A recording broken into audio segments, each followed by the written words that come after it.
So, good evening, everybody. Once again, welcome to your first group coaching session for grant writing mastery. And I want us to begin today by we all sharing our experience. So for everybody here, you all have received your toolkits and you have engaged with the first module. You have engaged with the training for week 1. And also you have actually downloaded the templates from the toolkits, especially the application form, and you've also engaged in developing your analysis. For all of you that have submitted, well done. We received quite a couple of applications for review very early in the week, and immediately they received feedback and comments on what they needed to do to strengthen the quality of their work.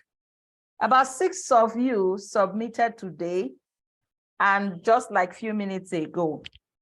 And so you find out that there's no comment on your application yet because you are yet to receive it, but we're going to do that. I just wished everybody submitted early and you have all gotten the reviews to prepare you for the Cohort live session today. But regardless, it's a good first attempt. I think so far we have about 15 or 16 of you have already submitted as at this very minute. And then I would want to really find out from you that are yet to submit your application for review. So what is the challenge? Why are you yet to bring that document in for us to review? Because that's where the support that you really need comes in handy. Because this group session, I am retailoring the experience so that this group session is for you to share your challenges, share the lessons learned from engaging with the work within the week. And that's why when we had the kickoff meeting, I had to introduce the review, the personal reviews into it. So everybody gets detailed and personalized support, not just in a group call where we just spend few minutes to just gloss over your proposal, but we're actually looking at what you're writing as you are improving on it, we're seeing the quality of work done, helping you improve on the quality by pointing out the gaps for you. You have me in your document, you have Renee looking at your document, you have Abraham looking at your document. So you have 3 experts reviewing your document. Is a much better experience and you get better results than just coming into the live session and then we're sharing screens. We're going to rush over it if we're going to look through 25 applications right here. But the best thing is what we decided to do, and we shared with you guys during the kickoff. And that's why we took all the pains of recording how to even upload your document to the drive, invite an editor, so you can have all of us in that document reviewing it for you. So this is going to be more like experience sharing. Welcome everybody. So I want you to meet your coaches because I didn't get to do all those introductions in the kickoff because Abraham wasn't here. So Abraham, can you kindly turn on your mic, let everybody see the man behind that $15 million that you have raised in the last couple of years. I mean, I had a conversation with him yesterday. I was like, being in international development, being in international space gives you access to, opportunities and work that will really blow your mind. I mean, you're working on one proposal and the value of that proposal is 3 million, only one proposal, $3 million. You know, it's a lot of work, it's a lot of experience, it's a lot of technicalities. So Abraham, turn on your camera, let's get to see your face. Renee, turn on your camera, let's get to see your face, and then everybody knows who their coaches are. Hello, Renee, hope you had a good day. Hello, guys. Yeah. Can you hear me? Yes, we can hear you. Sorry for tuning in. Sorry, I came late and then I've been having issues with my laptop, but then all is fine. So yeah, we are here again. Yeah, I'm happy new month for everyone. Yes, thank you for that. Thank you, thank you. Abraham, can you hear me? Yeah, surely. Hi, Rookie. I'm going to Hello. be the coach in the dark today. Are you serious? No worries at all. Yeah, I'm actually on transit, and I am not in a place that is lighted at the moment. But Okay, that's fine. it's nice to meet everybody. I hope that in the subsequent session that I do have my lighting on Okay. and they can see the face of the coach behind the multi-million grant. Yes, But sir. altogether, it's been really very nice. I've been able to go through the week one group work, Yeah, and I've seen what the inputs have been. It's very clear that at least they have been able to get the basics of what they are supposed to like put into that particular section of the proposal.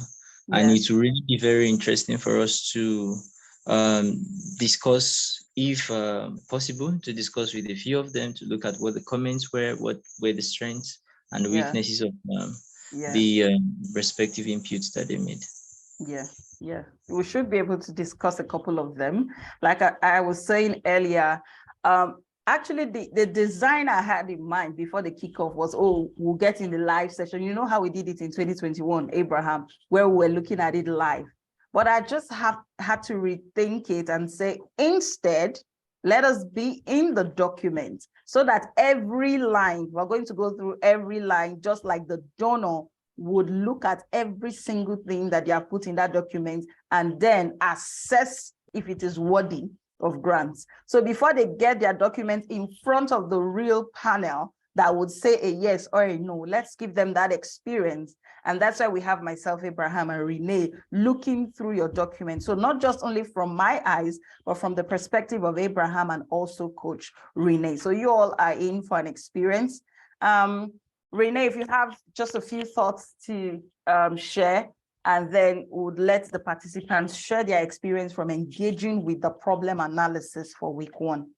Yeah, Rookie, thanks so much. Like I started commenting on some of the write-ups. Some of them, I told them already consider yourself from now this week one as if you are writing, a competitive grant, a fundable grant.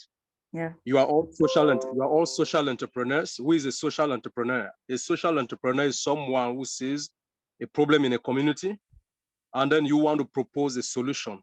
When you propose a solution, you have a structure. You need to structure what you are proposing. You are asking somebody to help you solve that problem. So right now, we have already put them in, put them. So that's what I tell them. We are already working right now. Consider yourself, you've taken bold steps. They all have bold ideas. And these ideas that you have must be concretized. Yeah. I made a lot of inputs, especially with the title, like maybe we are going to unravel this. The title, we're going to unravel it in week 2. I was surprised when I saw a couple of them already filling activities and then. No, but that's good. That's good. That attempt was very good because I encouraged them. They were already into something. So some of them attempted very good titles, but some titles are still, like complex. Dancing. Yeah.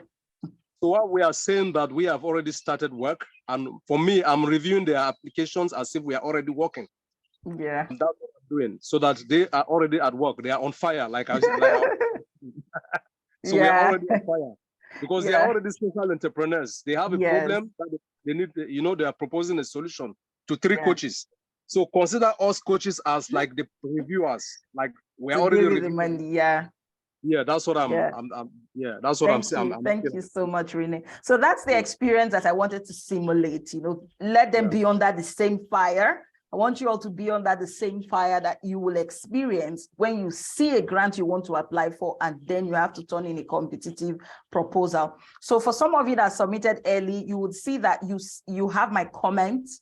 Some comments are as long as 200 words. For only your problem analysis. And then you also have Renee's comment on the same document that shows you another perspective of what you need to strengthen, and then Abraham's comment in it. And then let me be sure there's no one stuck in the waiting room. Unfortunately, I don't know why setting up the link. I don't know, I clicked waiting room. I normally don't enable waiting room. So even if you have problems, you can quickly come back in.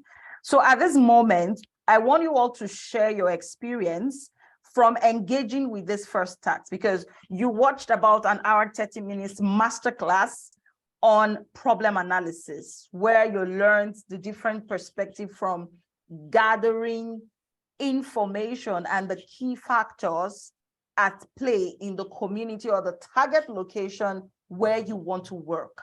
And so the reason for giving you that structure or that masterclass is to tell you that you don't do proposal writing from a place of assumption or from a place of speculation. You don't speculate about the problem that we assume or something you're seeing from afar.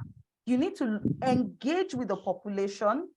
You need to engage with key stakeholders in that community. You need to engage with experts, subject matter experts. So if you're working in health, you need to go and talk to experts in health working in that location, because they have access to information that you do not have access to.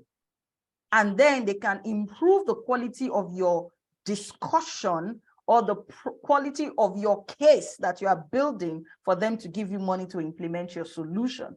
We also talked about how you need to look through research reports, trends, what are expert institutions saying concerning the problem. And I saw that a lot of you brought that element into the analysis. A couple of you were referring to WHO, some other development agency reports, Human Development Index report, which was good. Some of you actually brought in data to say 20% did this, or 20% of this population only have access to this service, but you did not tell us where you found that data. And then that also comes back to that ideology of, oh, you're making this up. You're making it up, is an assumption or it is speculation. All right. So what we're going to be doing in the live sessions, because Ruki, yeah? I just want to add something. Yeah, go ahead. See, this data we are talking about, the funders already know everything that is happening on ground. Yeah. Or the reviewers. So don't just fake a data. When you fake a data and they get it, you will never be funded. Yeah. Just to remind us that they already know what, before they ask you to write this, they know the statistics, they know the data. So try to do something that is current and that is up to date, and don't tell lies. Yeah, yes. Thank you for that, Renee. So you must concretize whatever position you're taking. And it's something I've really, really learned a lot, again, even doing this master's degree here in the UK. You can't make a one-line statement without backing it up with research. So that is the gap. I mean, when we looked at the first attempt for this week one, we got this is the reason why their proposals have been failing for those of them that have started writing proposals. So I'm really happy that you decided to come in and then experience the drills that come with writing proposals under this kind of atmosphere, that someone is reviewing it and then you have to put in the work. So what we're going to be doing in the live session, so people don't get overwhelmed, is to point out these gaps that we have identified, reviewing all the proposals for that period. That's why your work needs to come in early.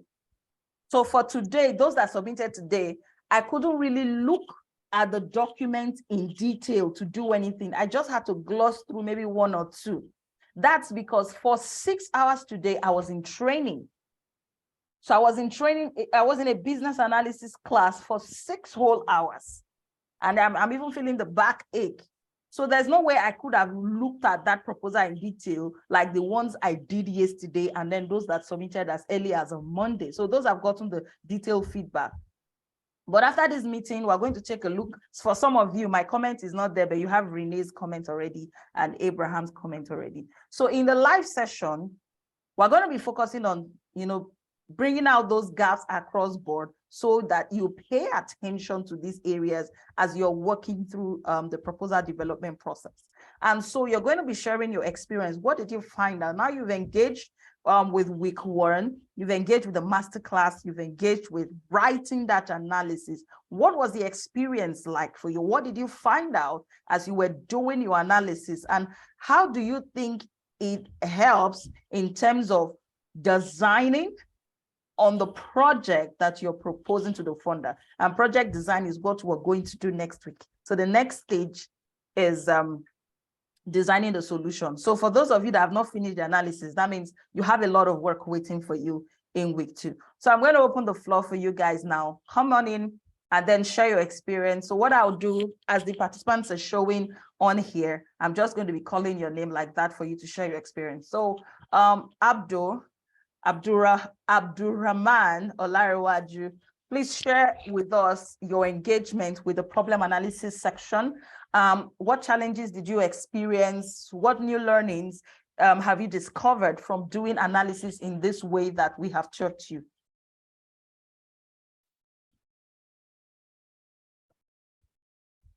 Abdurrahman, are you here? Okay, let me even go to our participants from Kenya because of their different time zones. All right, so Edward Otieno. Edward Otieno, you have the floor. Let's hear what you have done, how you've engaged with the process, and then how it prepares you for designing the project you're going to propose in your application. Elizabeth Onyago. Can you all hear me? I hope you can hear me because I don't know, I'm calling participants and we're not getting any response. Are you here? Yes, Yeah, I can hear you very well. Okay, you can hear me very well. So Elizabeth, where are you? Edward Otieno, where are you? So I wanted us to take the guys from Kenya because of their 2 hours ahead of British summertime. So it's actually 10 p.m. It's actually 10:20 p.m. in Kenya. And so let's just hear from them and they can retire to bed and then continue working on the second module. So Azair, since you're up, so how was your experience for week 1? Thank you, the coaches and members. Good afternoon or good morning. It's evening here. It's evening So, here. It's evening as well. Yeah. Oh, thank you You're so welcome, much. Azar. You're welcome. Sorry, we did our submissions a little bit late. Yeah. I think it was because of some hitches in terms of allowing you to view. I think we dropped it in the Google Drive, but we never went or succeeded. You did not add us to yeah. Okay. Yeah, sure. No worries. So sorry for that. Just an experience from our perspective. I want to say that it's for some time we discovered that there are some challenges, technical challenges that after doing a proposal, we sit down and review. We discover that there is a lot of information that we've not included. Then 2, there is a need for some backup in terms of data. And in most cases, you realize that some people go Google the data and you find it wrong because as you just said, I don't already understand the situation in where you want to implement the intervention. And therefore, if you don't provide the data that is authentic, then you become, or you realize you have a very big challenge. And that's one of the ways in which proposals are being dropped. Another challenge is we've discovered that we have programs data and data from the departments, especially the Department of Health, the Department of Education. They have various data and when the implementing partners also have different data. Just recently, we were doing an analysis of HIV situation in Siaya County. And one thing that I discovered is, according to program data, the HIV rate is at 15.1%. And the MOH data that is that is authentic in the DHIS, we call it Kenya Demographic Health Survey. I mean, okay. So whatever is in that platform where globally Kenya is being looked at or viewed is 14.7. But programs, if you compare with the program data, which is 15.1, then there is a slight difference of about 0.4%. It's very negligible. Yes. So it's very negligible. And what I would say is when you're looking at data, one of the things you want to question is the validity of the source. So when you're looking at the quality of the data that you want to reference in your work, let's say you have like 3 sources, you have to pick the one from the organization that is most credible. So if, for instance, you have a data from World Bank, and then you have a data from one small community contribution organization, you would have to prioritize that from World Bank, because World Bank has tools that that community contribution organization does not have, except you are looking at a very specific location. You know, some data are like general, but if, for instance, you're working in community A, and then this data is 14.7, the 15.1% is specific to community A, and that's where you're working, you can reference that and then also say that the World Bank or the other organization you called that has opined a data of 14.7% also supports your claim, because the difference is very small. So you can reference the one that is closer to you that talks about a specific location and talks about how even the one from World Bank supports it, because 15.1, 14.7, their cousins are very close. If the gap was significant, or if it was marginal, like the one you are sourcing is talking about a 20% gap, and then another one is just talking about 5%, you know that the difference, the variance is significant, then there's a problem. But you don't have an issue. 15.1, 14.7, they're very close. But you also need to ensure that the sources of the data and the research that you're using to back up that your problem analysis, they are from credible sources. They are from credible sources and can be verified. All right. Yeah. Okay. Last, let me finish up 2 more points. One is whenever there is any call for proposal, there are a lot of reference documents and detailed information that they provide, that if you want more information about this grant, then you can click a link that is provided. In most cases, we just get a glimpse of information provided that, and we realize that, oh, it's about sexual reproductive health, and this is our core. So we just run with it. But if you look at those links and you get more information, it is very guided, and you get a lot of information in terms of this is the output this is the outcome that we are looking for. But rarely do we get to that point. I just discovered that in a proposal that we just submitted yesterday. Okay. And lastly is last minute rush. You realize that there is information which is very critical that can earn you more eligibility, but you because you never give it all by the time that it was still open, and now that it is about an hour to deadline, now you want to grasp a lot of things and ensure that you cannot, no. Except you're a super grant writing master. You're a grand master of writing proposal before you can make that happen. Okay, thank you very much for sharing that. It's a lot of learning. It's a lot of learning that you have shared. And I hope that as you engage in the proposal writing process, you pay attention to these points that you have identified, so you don't make the same mistakes. And recall that from all of you from Sasa Harambe, right? The 5 of you from Sasa Harambe, you are actually working on 3 projects.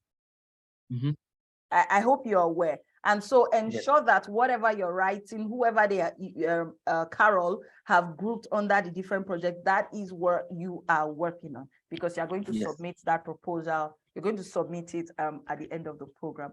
Okay, so thank you for sharing. Let's take Elizabeth. Elizabeth, share, what did you learn from engaging in the first, or what challenges, do you have challenges developing the problem analysis section of your proposal?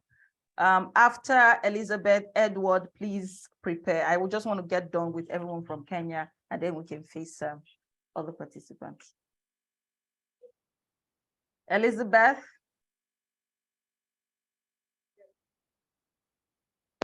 Let me reach out to her. Okay, Okay, Edward? yeah. Okay, right, that's okay. Yes, good evening. Yeah, good evening. So most of the work we were doing with Isaiah, because we are working in one project. Okay.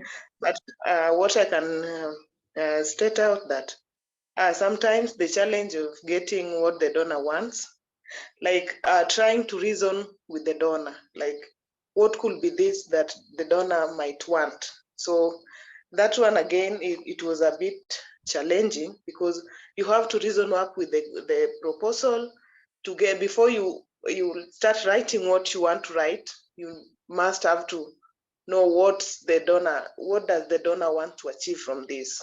Okay. So that one at least took us a lot of time to understand before we start writing the problem statement. All right. Then again, with the problem statement, what we realized that we need to go deeper and deeper so that we can really analyze the problem that can be fundable. Yeah. Yeah. Yeah. Thank you for Thank sharing. you. The beautiful thing about doing an analysis, but I want to believe that everybody watched the masterclass and then you saw the example that I used. Now, the analysis will help you design a project that works. Or for those of you that have existing projects or program running and you want to scale this using the grant funding, it will teach you or show you areas where you need to improve on, where you need to strengthen, so that you can deliver better outcomes or better benefits for the communities that you serve. If you remember the analogy talking about someone who has malaria, you cannot just go to the hospital and say you have malaria and the doctor, you can't even tell them you have malaria. You just have to explain how you feel and then they will tell you to do tests. The test is the analysis here. They want to know what is wrong so that they can prescribe the right treatment for you that will really work, make you feel better. And then what we have observed over time is that a lot of nonprofit organizations are you're just doing band-aid projects. You're doing band-aid projects. You just say, oh, the girls are out of school, so let's just pay school fees for them. There might be more deeper issues than just the school fees that would solve the problem of access to education for that population. So you really need to be fully engaged in the analysis process to take your time to find out all the areas and bring it into the proposal as much as the donor gives you room to write. For some proposals like this one, you may not really have a word limit for each section. They may just say the entire proposal should not be more than 5 pages, or the entire proposal not more than 7 pages. Then they tell you the font size, maybe Arial, 0.12, double line spacing, or 1.5 line spacing. So you need to apportion, okay, sufficient information so each of the sections, like what I said in the group, when someone, I think it was the first person that submitted, and I just saw that the problem analysis was 1 line. I like, you're not going anywhere with a 1-line problem statement. I mean, see the box they gave you to write, and you just wrote 1 line. It means that the funder wants you to at least share some details, discuss it so they really know that, oh, you're making sense and what you are asking for is justifiable.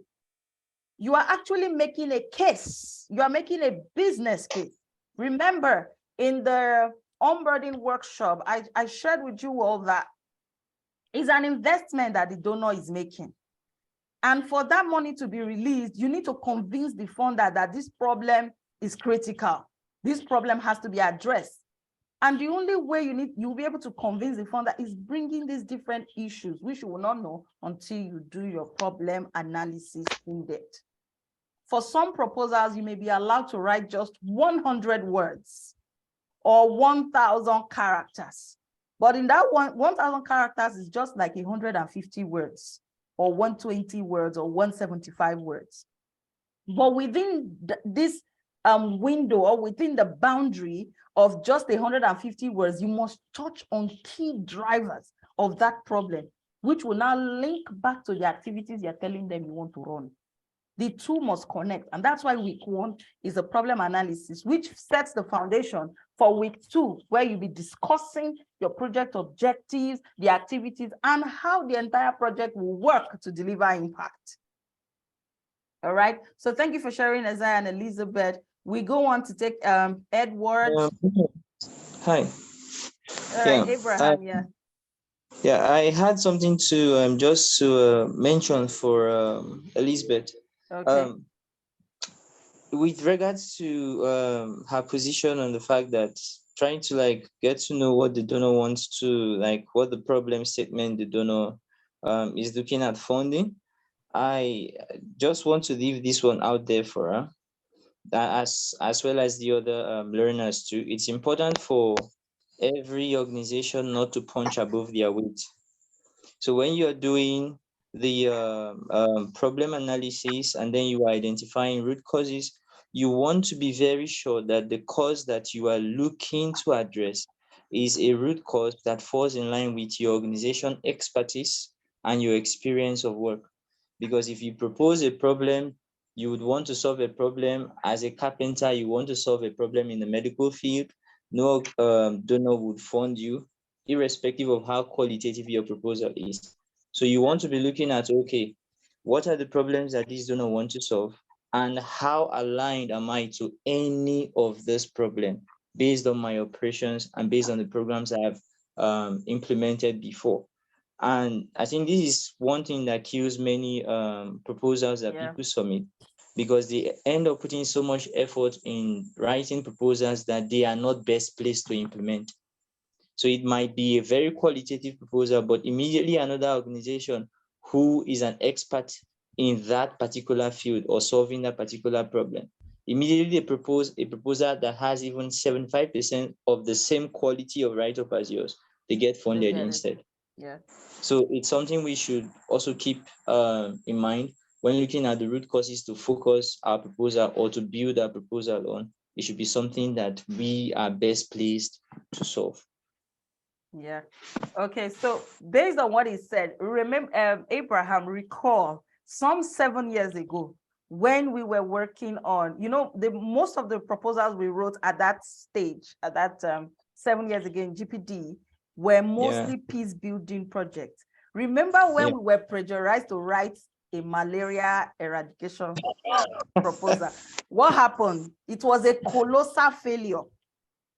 Despite the fact that we had strong, very highly competitive capacity in terms of peace building, but it was a failure for the malaria project. Not because the project design was not good.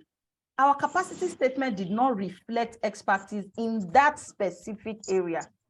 So by the time you guys watch module 2, you will understand better what Abraham and I have just said in terms of it must align with your capabilities. So that is for module 2. For some of you, I saw that I think about half of the class that had submitted, they had already gone ahead to write their statement for the organization in terms of an overview of the individual or organization. I saw that a couple of you have done that. By the time you go through module 2, you'll go back to change that thing that you have written.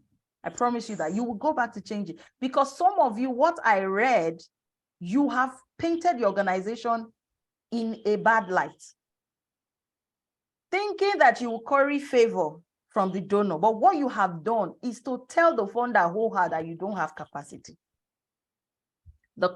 Most of what you have written, you have just told the donor you don't have the expertise and capacity to get the job done. It is just you are still driving on passion.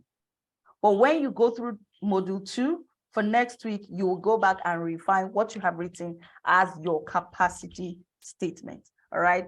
So Edward, if you're not ready, we'll go to Jill.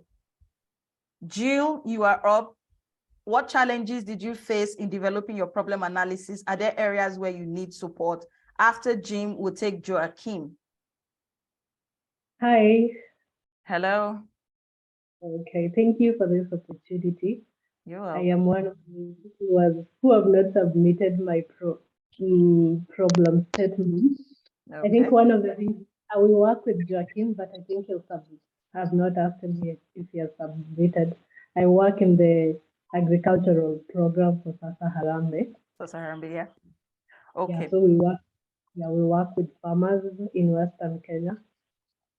So for And this particular task, you said you have not submitted, but have you done the analysis? Have you started discussing the ideas, looking for information that builds your problem? If by now you've not written your problem analysis, you're going to be overwhelmed by next week because there's a lot of work next week. I have written it. I'll just, I don't know how to submit. Maybe you'll remind. Okay, so if you don't know how to submit it, there's a video in the classroom that shows you how to submit it. It's a YouTube video that I recorded on Monday last week. It says how to upload the document to Drive and invite your coaches. It's there in the classroom. It's a 3-minute video, 2-minute video. Watch it and you'll be able to submit to us. So by latest by, if you have not submitted, tomorrow, those documents should come to us so that by Monday, everybody has gotten all their reviews for the problem analysis and you started watching module 2. It's work, right? I know it's a lot of work, but it's, yeah, for me, it's worth it. work. Yeah. Especially because I've never written any grant. I am mostly at the back and giving information because I have worked as a monitoring and evaluation assistant. So you just, if you are in M&E, you should be at the forefront of writing proposals, not at the back. so I think one of the challenges I faced in coming up with my problem statement is putting the information together.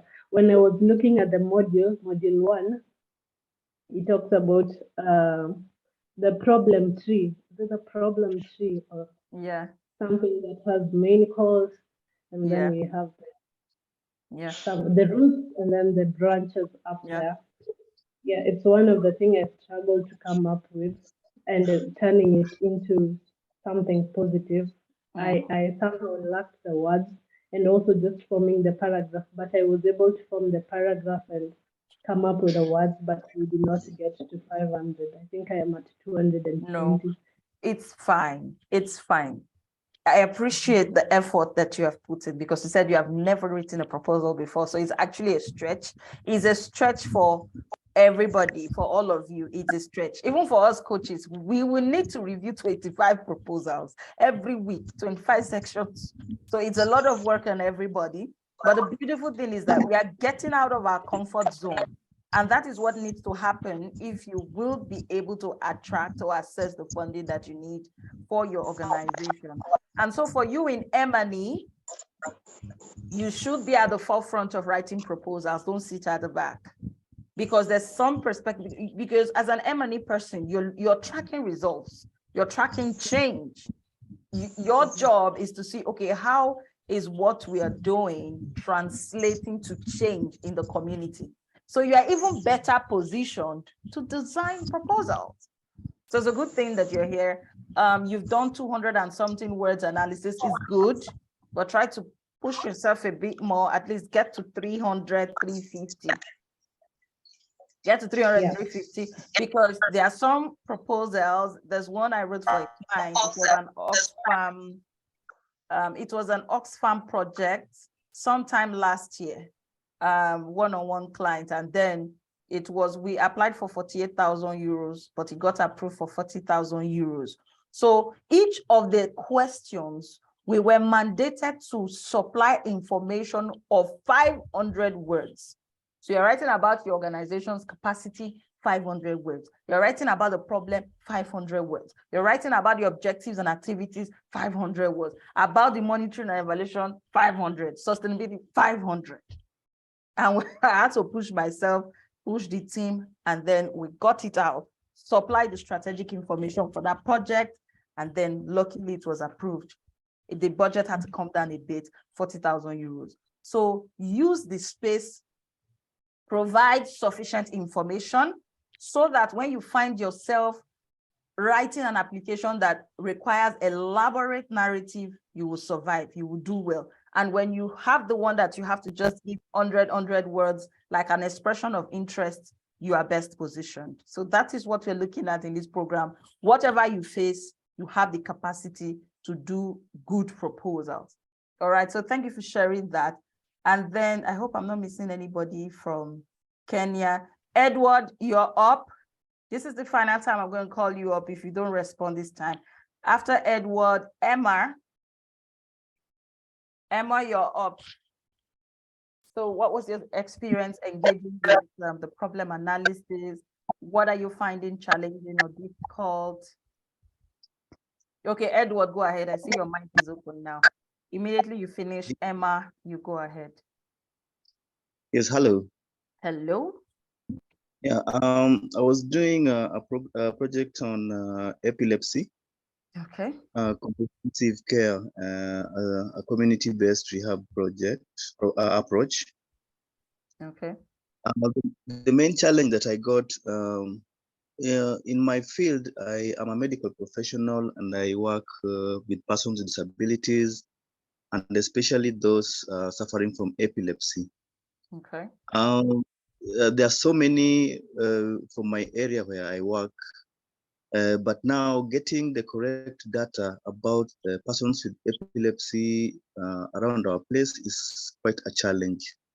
And as you can see from my write-up, I had a lot of information from the WHO and other organizations that have dealt with epilepsy before, but I did not get really clear data on that. Number two, from the video that you sent us, I was really impressed when you told us that the donors or the funders of these projects are investors, and they invest in us. And from, I think everybody knows that when you invest, you get profits from it. And it was nice you telling us that what they get is social profits. Maybe if you can maybe elaborate on the social profits. Okay. Otherwise, thank you. All right. So I'm going to elaborate on that. Thank you for bringing that up. So for a business, we all know that for a business is cash profits. At the end of the day, how much money, how much return on investment is the donor going to get? So if someone invests $10,000 into your small business, so they expect that, oh, every year they're going to be getting maybe 20% of whatever profits you make. So on an average, maybe they're getting like $500 or $1,000 profit every single year, and then 10 years, they're able to make their money back or whatever arrangement you have with the business. But for you as a social innovator, as a social impact leader, the profit for the donor is not measured in monetary terms, but it is measured by change. Meaning, what is changing? This money that we have put into this organization to implement this project, what change is it influencing for the population? And so the social profit here is the new outcomes, the new positive life experiences that your participants or your beneficiaries are receiving from the project as a result of your project.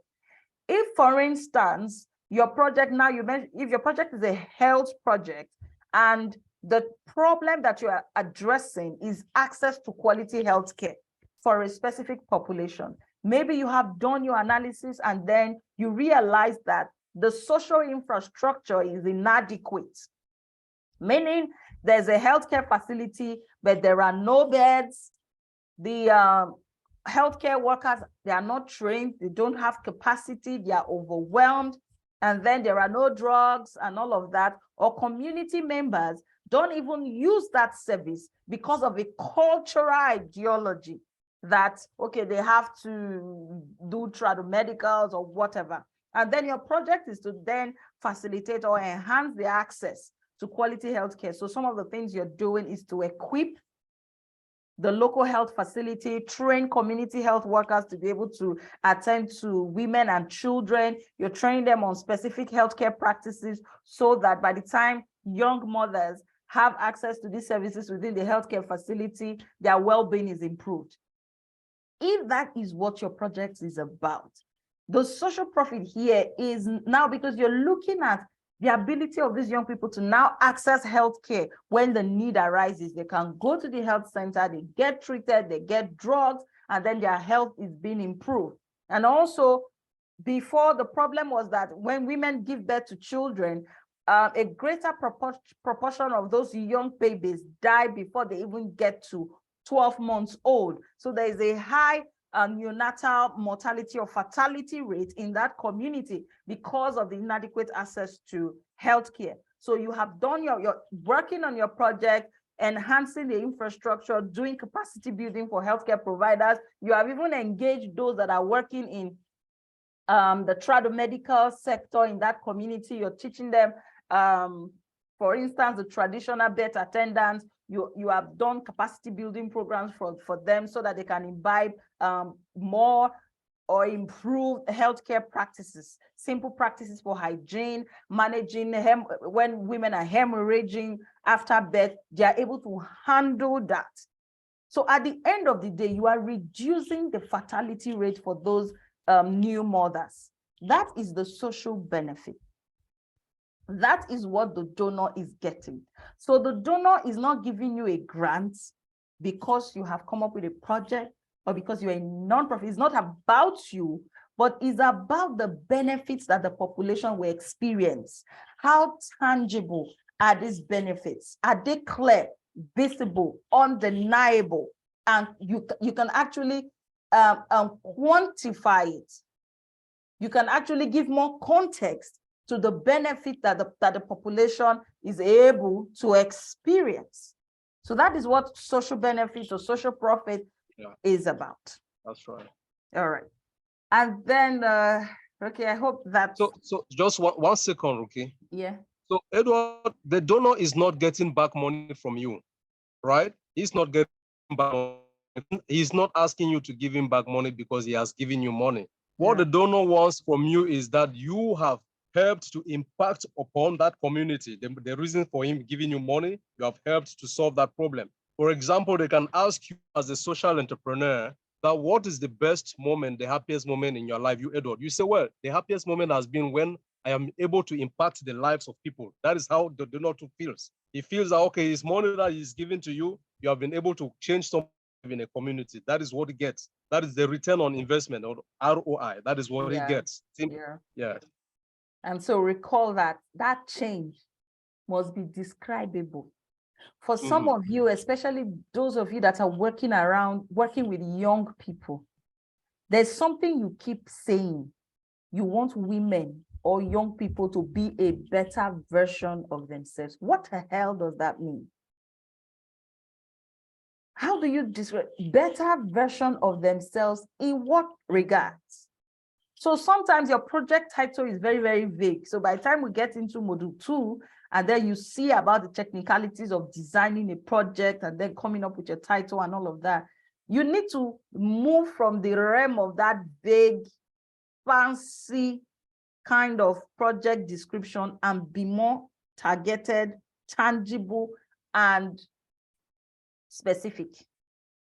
Saying that you want people who have suffered from maybe a trauma or of something to become a better version of themselves. I see it a lot with organizations who work with young people, who work with adolescents, or who work with youth or women. So you want to empower women so that they can become a better version. It does not make any sense. It does not make any meaning, and no funder will give you grant to make people a better version of themselves. You have to explain what that is. So what does this better version of, it can mean anything. And so that's what the confusion is. So you have to narrow it down and be clear. This better version of themselves for young people, is it that they become more employable and they're able to access employment opportunities?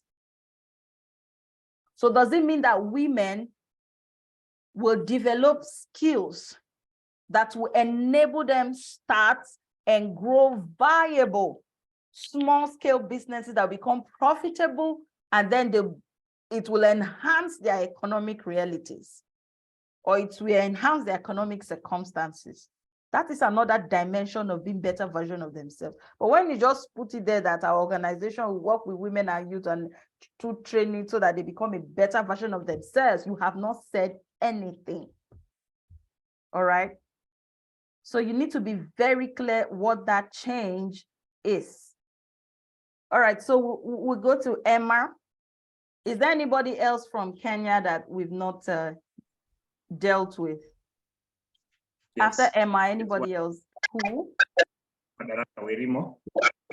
Oh, yes. Sorry. So after Emma, because your name, your phone is showing as admin. So I don't even know I didn't know it was Samson. So ensure that when you're joining the class, you say your name is your name. It's not admin or iPhone or Infinix. Okay, then. So after Emma, Samson, you're up. So hello everyone. My name is Emma Mongute from Kenya. So I've been in a conference in Zanzibar since Monday, and I just got back a few minutes ago. I've not been able to look at much. Unfortunately, that is my reality. Fortunately, I will put in more work. Next week is not so busy for me to be able to catch up the first 3 days of the week. So that's Monday to Wednesday. I hope to have gotten the work done by Wednesday or Thursday. So then I get to do the work on Tuesday before our next class. So I'm hoping to report positive results. So by Friday latest, I'm hoping to see. So by Tuesday, I want to see the problem analysis, and then latest by Friday, the task for week 2 should get to us. Okay, I've been working on that, so that will be easy for me also, because I've been working, but then I've not been able to submit.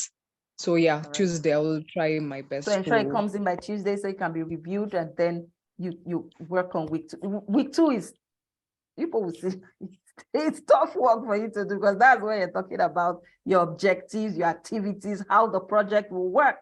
It's highly technical, and that's why you need to get this out of the way as soon as possible. All right, so welcome back from Zanzibar, and I hope you get to finish up for this week. All right.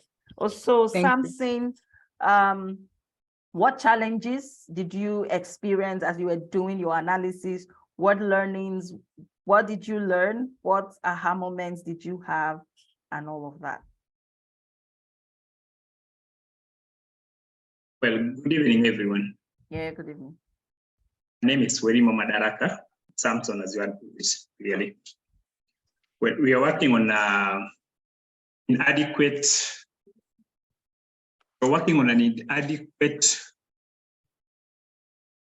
justice for children. Inadequate access to justice. Justice for children. Okay. And we did a little bit of our work. Of course, we are the people whom you poked in as had written one line statement.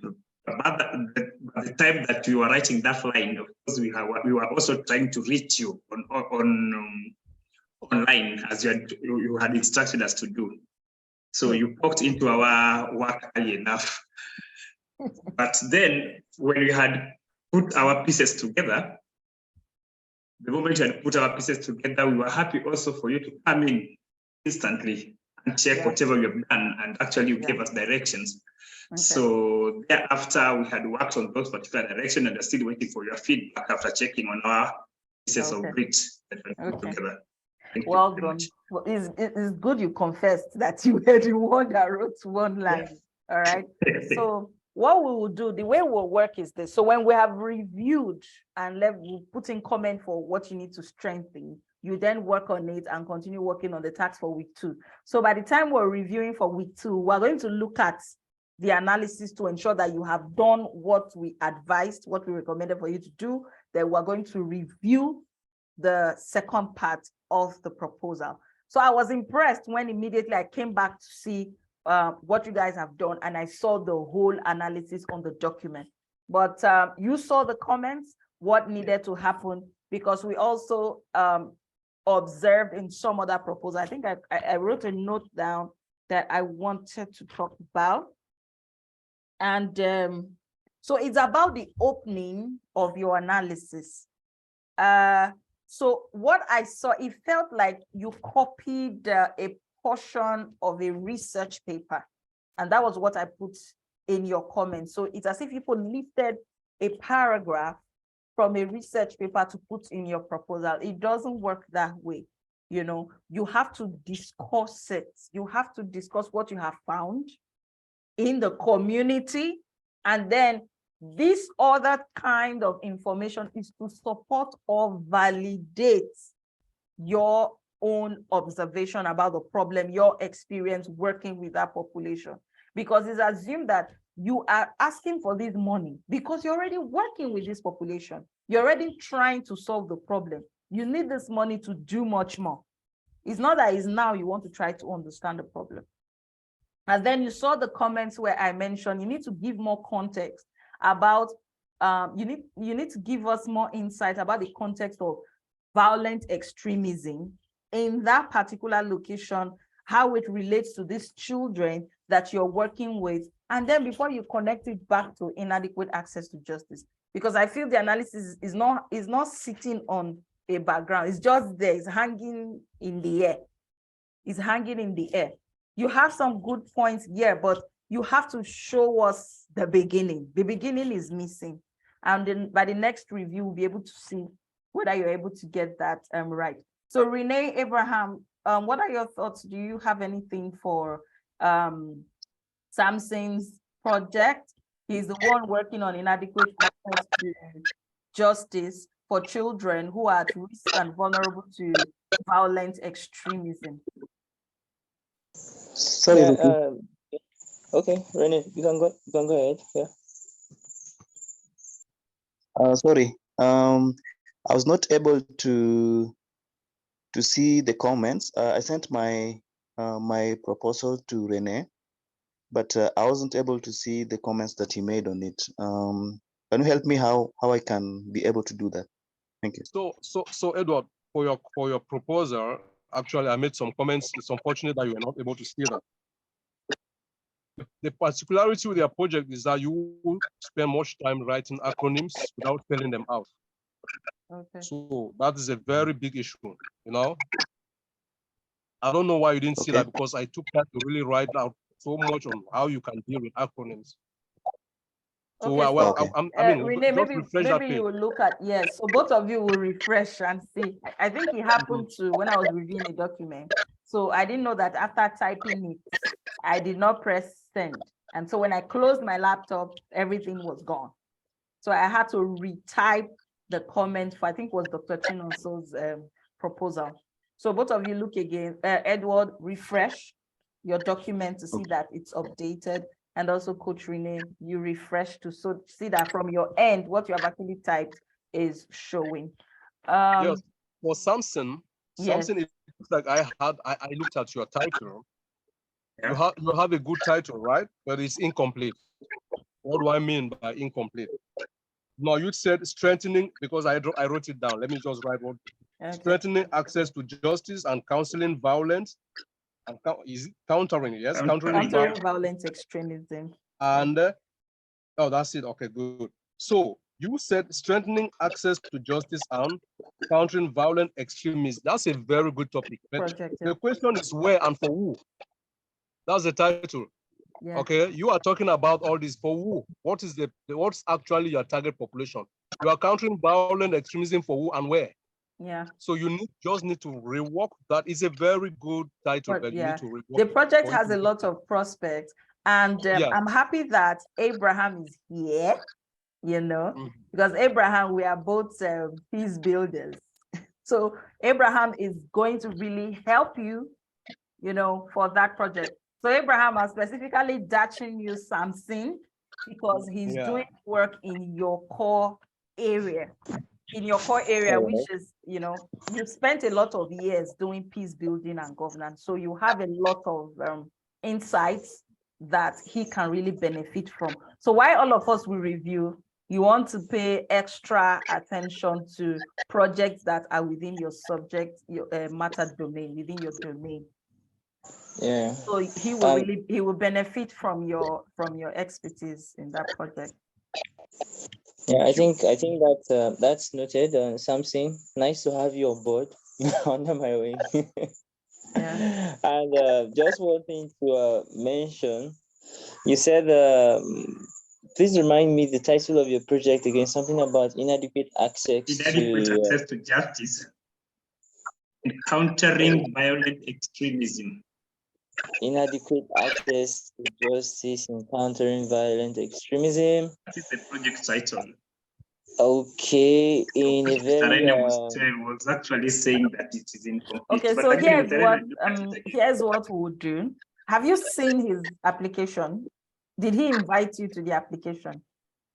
Yes, I've seen quite a lot. Yes, okay, I've seen. So you guys will work at the back end.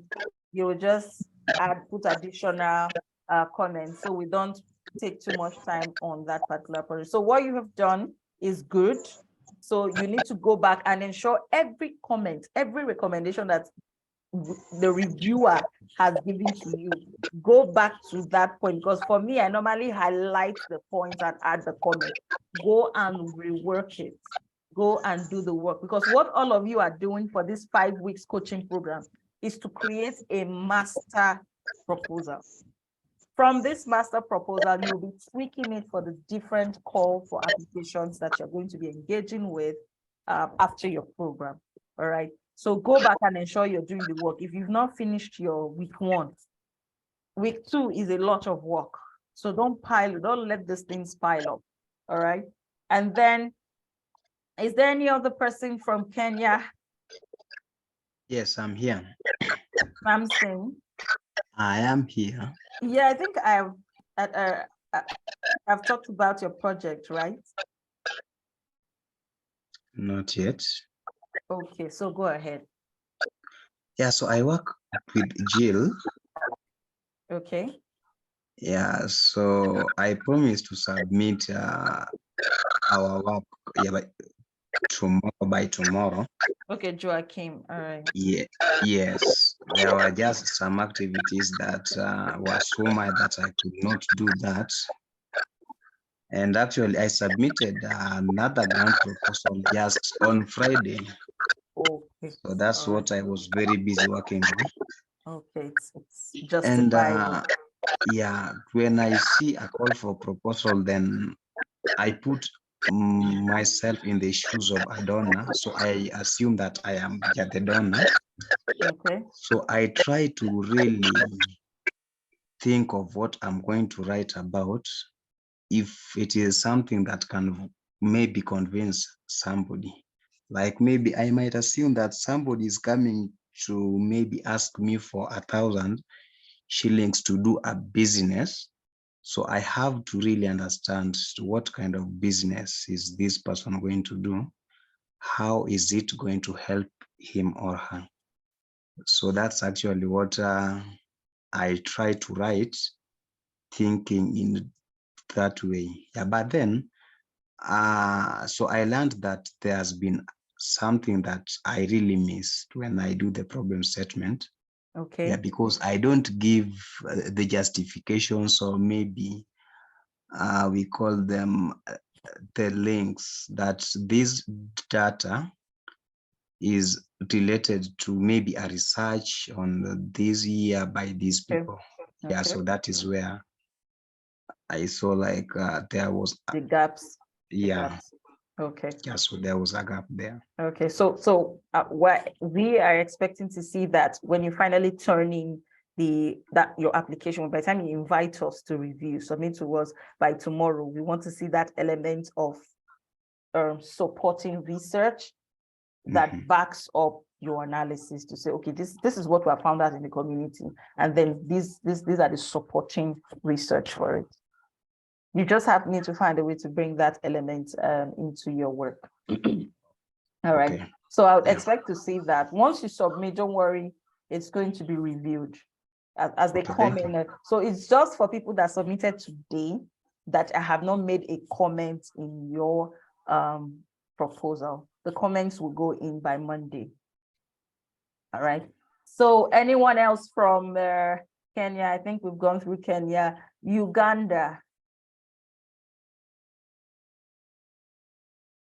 Just turn on your mic and then share with us the gaps that you noticed when you were working on your problem analysis.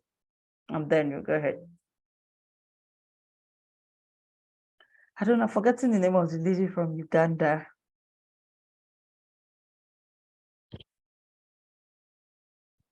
Okay, so KG.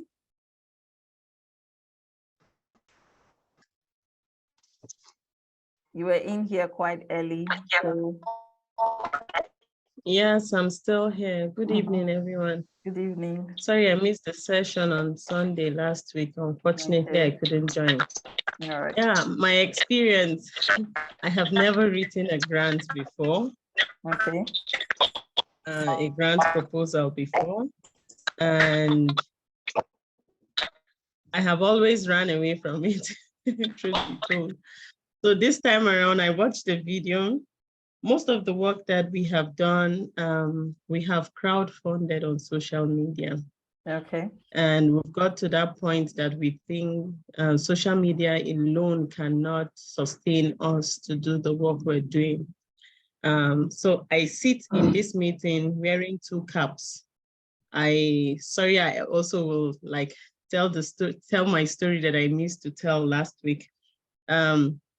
I started the organization that helps school children learn to read, because I moved into a rural community and I saw that, and I'm not even a trained teacher. I'm not.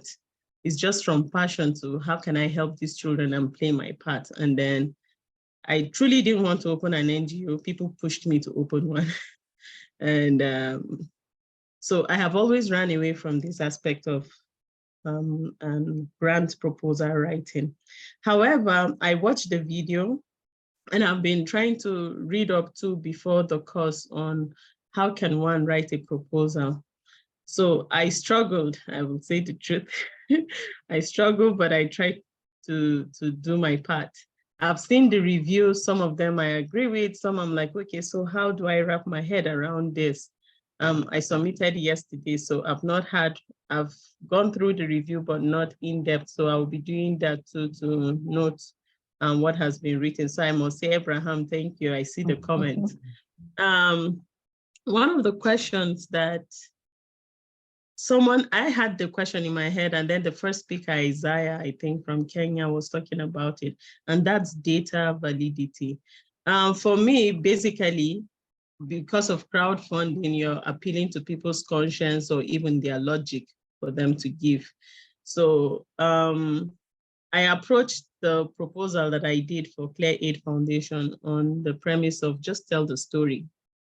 You're telling your story. So now I understand that I have to quote sources like a literature review, stating the problem and all of that. How about if this problem, the data I am stating, is what we have observed on ground, because we are the people doing the work on ground. This is our story. If you write it, is that not sufficient enough? Is that not sufficient enough? Must we quote? Because I heard you say choose a more credible organization, example like who, because they have the tools to be able to make such assertions. So yeah, so that's what I'm thinking about. Okay, so I'll just quickly respond to that so I don't lose track of my thoughts. So as much as possible, you just need to add that other secondary data as much as you can, except you can't find anything. There is something out there about children. There's data out there around children who cannot read. It can be a nationwide statistic to say 40% of primary school children in Nigeria are unable to read, according to UNICEF, blah, blah, blah, 2019 or 2020. Just put it there. But that data, that according to, is not standing on its own. According to UNICEF, it's supporting your own perspective of the problem as you have engaged with the children. So you're saying that in this, you're telling the story. The problem analysis is the story you're telling. So you're telling the story that as you've engaged in this rural community, our team or the team at So Foundation observed that children are unable to read. Even children who are in school are unable to read. And you have found that, or your organization has found out that this is as a result of maybe the teacher's capacity, or maybe it's a trauma-related issue, whatever you have found that from interacting. More importantly, your problem analysis is about your authentic interaction with your key population, your authentic story. These other ones are just to broaden the perspective to say it is also in line with this and that, to support that your authentic perspective of the problem. So we don't want to see the proposal tilting towards a complete academic literature review, but not solely just about telling your own story, but also having that balance that brings in the element of this other perspective. Apart from your original story, UNICEF. So just tell the person that we know what we are saying. Even UNICEF is saying the same thing we're saying. Even UNDP is saying what we're saying. So you're just bringing these big names to say, to support what you have found. It's not that that is the original story. It's to support your story, to say that this is our story. And even this organization feels the same way about this problem. And so this problem needs to be addressed. So if an organization like UNICEF is saying that 70% of children in Nigeria, in school children, are unable to read, something should be done about that. All right. So tell your story original. You're just bringing those numbers to back up your story. Okay. All right. So you said you're working on 2 proposals, right, KG? Yes, I'm working on 2. So, and all of them, I'm working with children in the 2 organizations. Okay. The first one is that I spoke about is what I started, what I founded by just living in a rural community. The second one, I'm working with another organization and that deals with mental health of children. So the second project is more about trying to make schools and organizations become trauma-informed. So it's more like a mentoring program, bringing people. Okay. Yes. So that's good. Yeah. So what I want to tell you all is, for you all, you have noticed that we did not get into breakout rooms today because the problem analysis is just the beginning. The problem analysis is just the beginning. Next week, we are getting into 3 breakout rooms because that's where the work is, in the design and how the project will work. Because if you see in a there's someone's background that is bringing very terrible echo. Chinyere, can you mute? Can you mute your mic? I don't know why I'm unable to mute her from you. This is strange. I'm able to mute every other person. KG, you can unmute back. I was just testing. But for Chinyere, I'm not able to mute. Chinyere, please mute your mic. There's echo from your background. So this is just like, oh, it's the first, the first day in school. The keyboard you put. But by the time you get in, so that's why we're not in breakout rooms today. By next week, Saturday, we are going to have 3 breakout rooms, and each of us, Abraham is going to head one of the breakout rooms, facilitate one of the rooms. Renee is going to facilitate one of the rooms, and I'm going to facilitate one of the rooms. So the 24 of you will split into 3 breakout rooms so you can get that support live. Meanwhile, we have already reviewed what you have done in your application before that meeting. So try to submit early before that meeting. The meeting is to just reinforce, because imagine that it was in this meeting that we were looking at, probably it would have been chaotic. That's why we brought in that element. Submit the application, we will review it. This is just to coach, to just reinforce what we have said and provide support. We cannot be reading it. I looked at it, I said, this will not work. When we did it before, in the previous years, it was a small size of 10 and 9, all the other cohorts. but this is 24. And luckily we have 3 coaches. So that's why you are all relaxed. Nobody's coming on that hot seat because we've given you the fire inside the document. So from next week, we are going to be getting into breakout rooms and do some work, more work live. And so thank you for everyone that has shared. Yeah, We keep, Rookie, yeah. Go ahead, Renee. something. Yeah. But Renee, go ahead. the fact that we are asking you guys, hello, Yeah. can you hear me, please?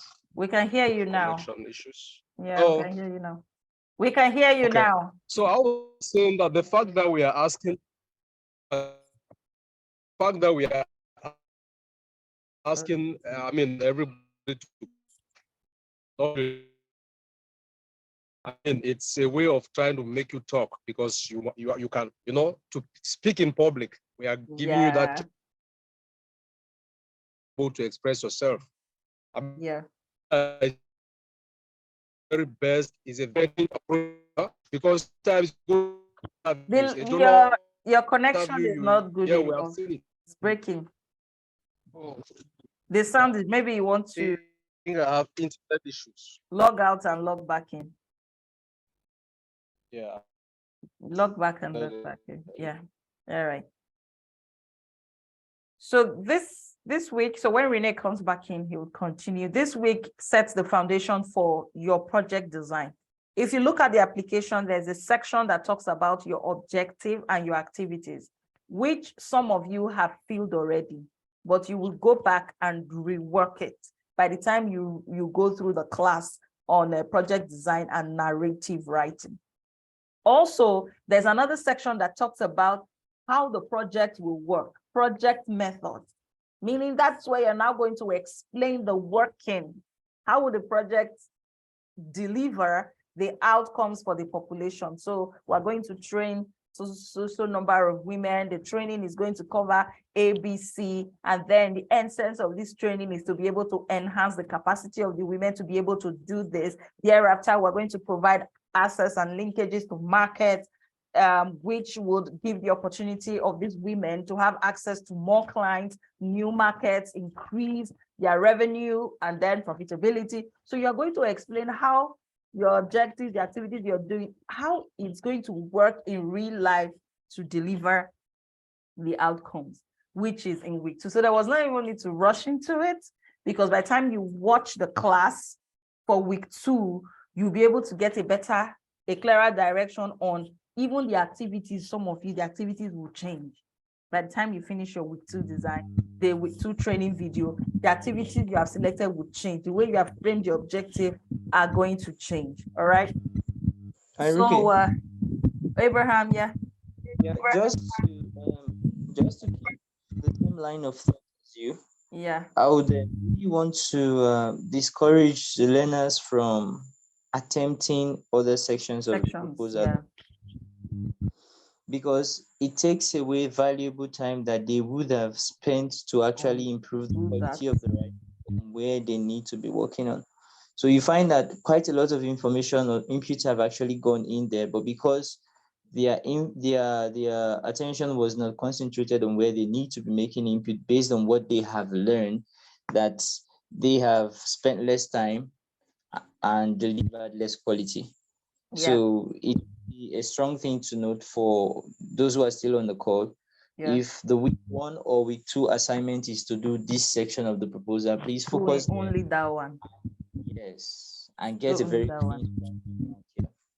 Thank you for that, Abraham. It's true that just focus on, because what I'm going to, I think I'll be able to drop that in the classroom on Monday. I'm going to create a table. I'm going to create an infographic that shows you the sections of the proposal you're working on week 1, week 2. So please do not say, oh, let me just rush and do. There's no rush. Each week has specific sections you have to work on. I saw that some of you've written capacity statements, and then you shot yourself in the leg by painting your organization in a pitiable light. That one, if only reading that capacity statement, I would say, the reviewer will fling that proposal far away, because you've shown that you do not have the expertise. You're asking us to help. So you need to have the training first to know how to approach that part of the proposal. So do not be in a hurry. You have the 5 weeks to learn, make the mistakes, correct yourself, get the support, so that, remember, at the end of the program, you're going to find a grant and apply for it. You're going to approach it as someone who has built that capacity, okay? Week 2 is where the chunk of the work is. Out of the 5 weeks, that is what we're getting into. So ensure that you do all the corrections and the analysis is done right, because from the analysis, you're going to carve out your objective. For some of you, you've been using bullet points. Yes, I wanted to talk about bullet points. When you are writing an essay, you don't use a bullet point. And let me share with you, for some of you, your echo, Chinyere, please, Chinyere Mbakwe, can you please mute your mic, because there's echo from your background. Echo. I don't know if it's your earpiece. So the use of bullet points, I will now share from a personal experience. On the 21st of June was results day for me, for my master's program. You are hearing me. My name I think there's something wrong with your, is it the mouthpiece? Because we have serious echo coming from your end. So you may want to maybe log out or mute. I don't know how you want to do it so that when there's that pitchy sound doesn't come in. To ensure that your phone is in good condition, or maybe if you're using earpiece, just disconnect the earpiece and then use the phone directly. So they shared the results to our portal, and the way it works, just like the way we are reviewing your paper, you are seeing comments from me, from Renee, for Abraham. That's how our tutors here comment on your written piece. I have done 7 modules for coursework, and each of these 7 modules, on an average, I was writing 5,000 word reports. So on my module on strategy, I did a 5,000 word strategy documentation for a company in the US. For the one under information systems, 5,000 words document for Amazon, like that. And I did 7 modules. And so in the document, I was seeing my comments, my tutors' comment. And the one that was really surprised me was the one for international marketing. I've done this analysis. I was expecting that, oh, are we not proposal writers? And then I opened the document and I saw the tutor. He said, yes, you tried. We love the writing style. We love, and he said the use of bullet points. So some of the analysis I did, I presented it in a table. I presented in a table to try to build a model out of the analysis. And within the table, I used bullet point to segment my ideas. And because of that, the man reduced my score a bit. And so that is what happened in proposal writing. There's nothing wrong with the ideas you put, but the way you presented it. I was tempted to say, I'll go and look for this man for what, because of bullet points you want to. But I looked at, there's a marking scheme, there's an assessment criteria, and we all have it. You are going to be assessed on your presentation style, on the research that you have done, on the way you have discussed. And here, master's level, your discussion is not, you are not describing things, you're doing a critical analysis and a critical evaluation. And that's why when I saw the bullet point in your written piece, I say, yes, I have to talk about this. You should not be using bullet points in your essay, except the donor has asked you to do that. So if in the application form, they tell you to itemize your activities, then you can itemize either using 1, 2, 3, or bullet points. I had a lot of tables in that work. It was 5,000 words. I did a SWOT analysis, peso, different. I did because it was, the idea was a business was going to go international and open branches in India and in Nigeria.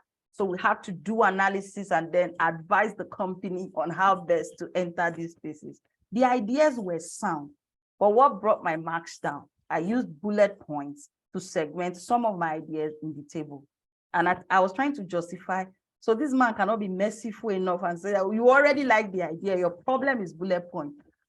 But his no is no. Presentation was a bit messy. And so you can, that is the reason some of you that have attempted to write proposal, maybe because you just bullet pointed your discussion and person just treats away. So it's like storytelling. Stories have a flow now. So it's an essay. So it has to flow like that. Imagine that you're reading a newspaper and then they are talking about a flow of how the news is being presented on the paper. How would you feel if you now start saying number one, then the second line, number two? So it's a narrative. That's how you have to present it, except you have been instructed to do otherwise. So if they've instructed you to give points, outline, or list the activities, or like in one that I worked with one of our clients over last week, we're asked to list what the budget, whatever amount of money you're asking for, list out what it will be used for. Then you can say, A, venue rental, or this activity, this is what the money will be used for. This. Otherwise, please let it have that flow. On all parts of the essays, we don't want to see those bullet points because that's not what we've been asked to do. That's not what we've been asked to do, all right? So ensure that there's a logical flow. Where you can even bring bullet points is, for instance, they've told you objectives and activities.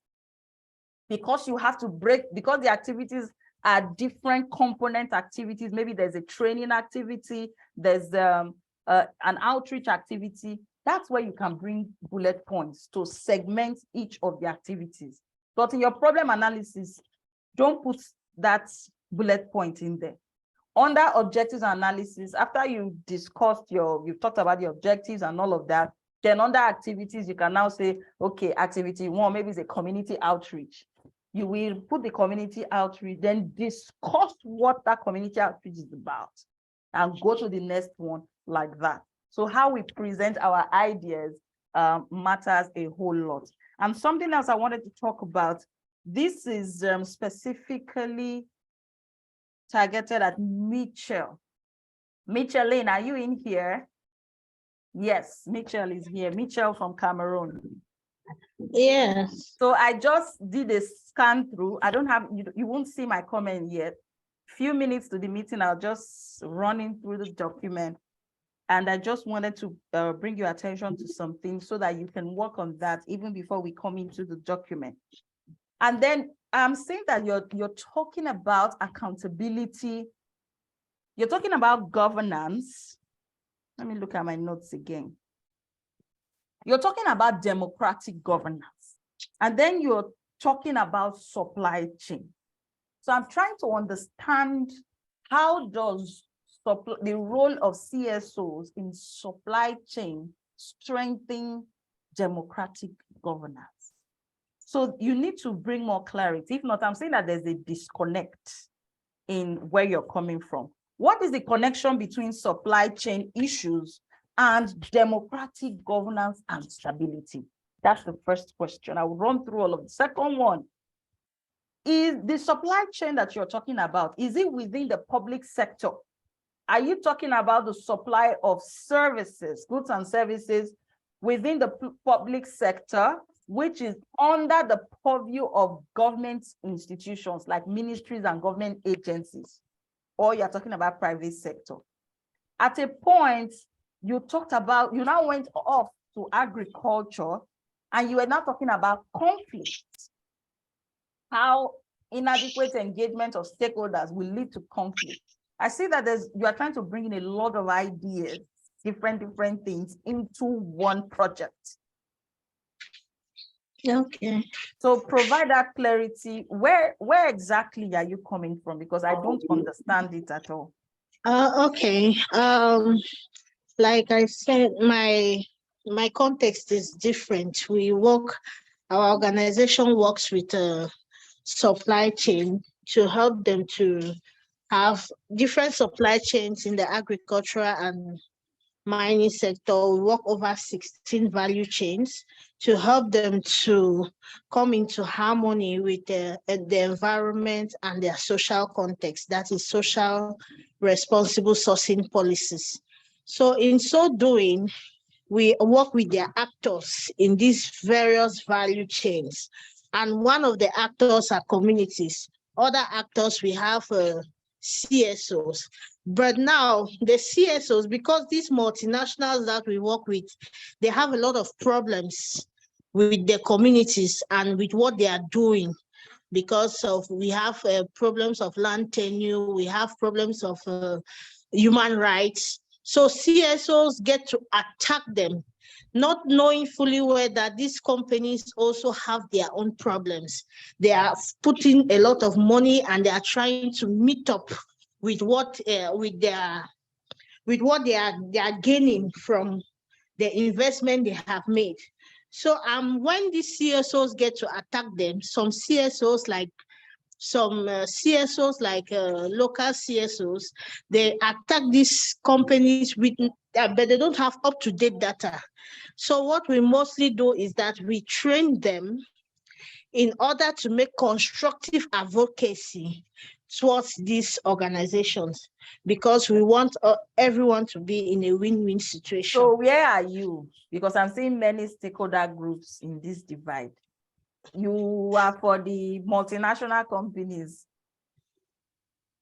No, we work as a third party with multinational companies. We So what is your legal structure? Are you part of the CSO community? Are you a non-profit or you are a business? We are a non-profit. For that non-profit, what is your mission? Our mission is to work with varied supply chains to make them have harmony in their responsible sourcing policies. Harmony with the environment and the social impact they are trying to create. Because why I'm asking all these questions, because the analysis I saw, I got confused with what the problem is. And that's how, when you submit an application, that's how the reviewer will be confused and move on to the next document they want to review. So it's as if you have brought so many problems. I saw democratic governance, I saw supply chain issues, I saw stability, I saw agriculture. So many, you need to pick a stand, one project for one proposal. So pick one specific problem that you want to deal with.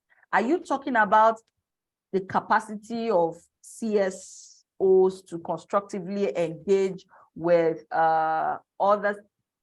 I'm even confused right now. So what we are going to do is this. This conversation will happen in your document. I'm going to put a lot of questions there for you to rethink the direction where you want to come from. So if you are a non-profit, nothing concerns a funder with that the multinational company should be able to sort that out. Okay. Or you need to find within the SDGs where it is relevant. Where it is relevant. There are different perspectives to come from, but you have to be coming from a very clear perspective, not modeling it up together. Choose one problem and focus on it. And so the three of us will look at the document and then you have to go back and tear it out again and then pick a clear standing that this is the problem you want to address. This is the problem, and that problem needs to make sense. It needs to, just imagine that me, I say I want to write grant application, and I'm talking about Facebook advertising for my own business. What concerns the grant maker, the grant funder, with the market Facebook ad for a consulting business? How does that, there's no clear population that will benefit from it. Who will benefit from it? The multinational companies, and then the grant funder cannot give money to you to do a project that an underserved community is not benefiting from. It's the multinationals that will have peace. Not the multinationals are able to fund that. So it needs to be for a clear population that will really experience benefits that drive social change, not puts money in the pocket of a multinational or helps them save money. How does that benefit other stakeholder groups who are underserved? So that document, will get in there. Okay. Okay, so Yeah, Stella, you have just sent a message that you're going in for a meeting. So I'll just take you up next so that you can quickly share with us and then you go for your meeting. You so Rookie, submitted just today. one second. Yeah, Michelle. Yeah, Michelle, I think I saw that, but I didn't go in depth. I didn't put any comment, but I saw the topic itself, the title was so broad. It's Try very to reduce confusing. Cameroon It's is too very broad. They confusing. can't give you money to finance projects all over Cameroon. So Yeah. please, just like Rookie is And saying, even try the to beginning of the problem discussion is nationwide. Yes. So we would look at that in depth. So Stella, you submitted your work today, and so I just glossed. I saw that you focused on your personal story. So the review I would have is that personal story should be connected to your organization, because you're applying as an organization, not as if it was an individual, then that introduction would be okay. But since it's a nonprofit, you have to introduce your nonprofit. That one you do next week, because that's the statement for the organization. So it's the organization, but if you have room, if they have told you 500 words or 300 words, you can now say that this organization was founded because of the experience of, or was founded by Mrs. Stella Okoli, because of a personal this, then you now begin summarize what happened, and then it gives the reviewer, okay, it's a personal story which bettered the organization, and then this is the focus of the organization. That's how you build on it. So by the time that would need an entire reworking, and then for the problem analysis, by the time I look through all the remaining reviews, everyone that submitted today, all the reviews will be done on Monday. So Monday morning, I will look through all the documents, and then, but I know that in between, that's because tomorrow I'm engaged all day. So, but I know that Renee and Abraham will also throw in their thoughts in the document. But you said you're going for a meeting by 9:50. So I want you to share, what gaps did you identify as you engage with module 1? What did you learn? And then how is that going to help your proposal writing journey, because you just started it? Yeah, thank you very much. So first of all, I would like to just appreciate the fact that we have the quality of coaches that we have in the room. So I really want to appreciate that. I to be frank, I would say that it's just a question of time constraint.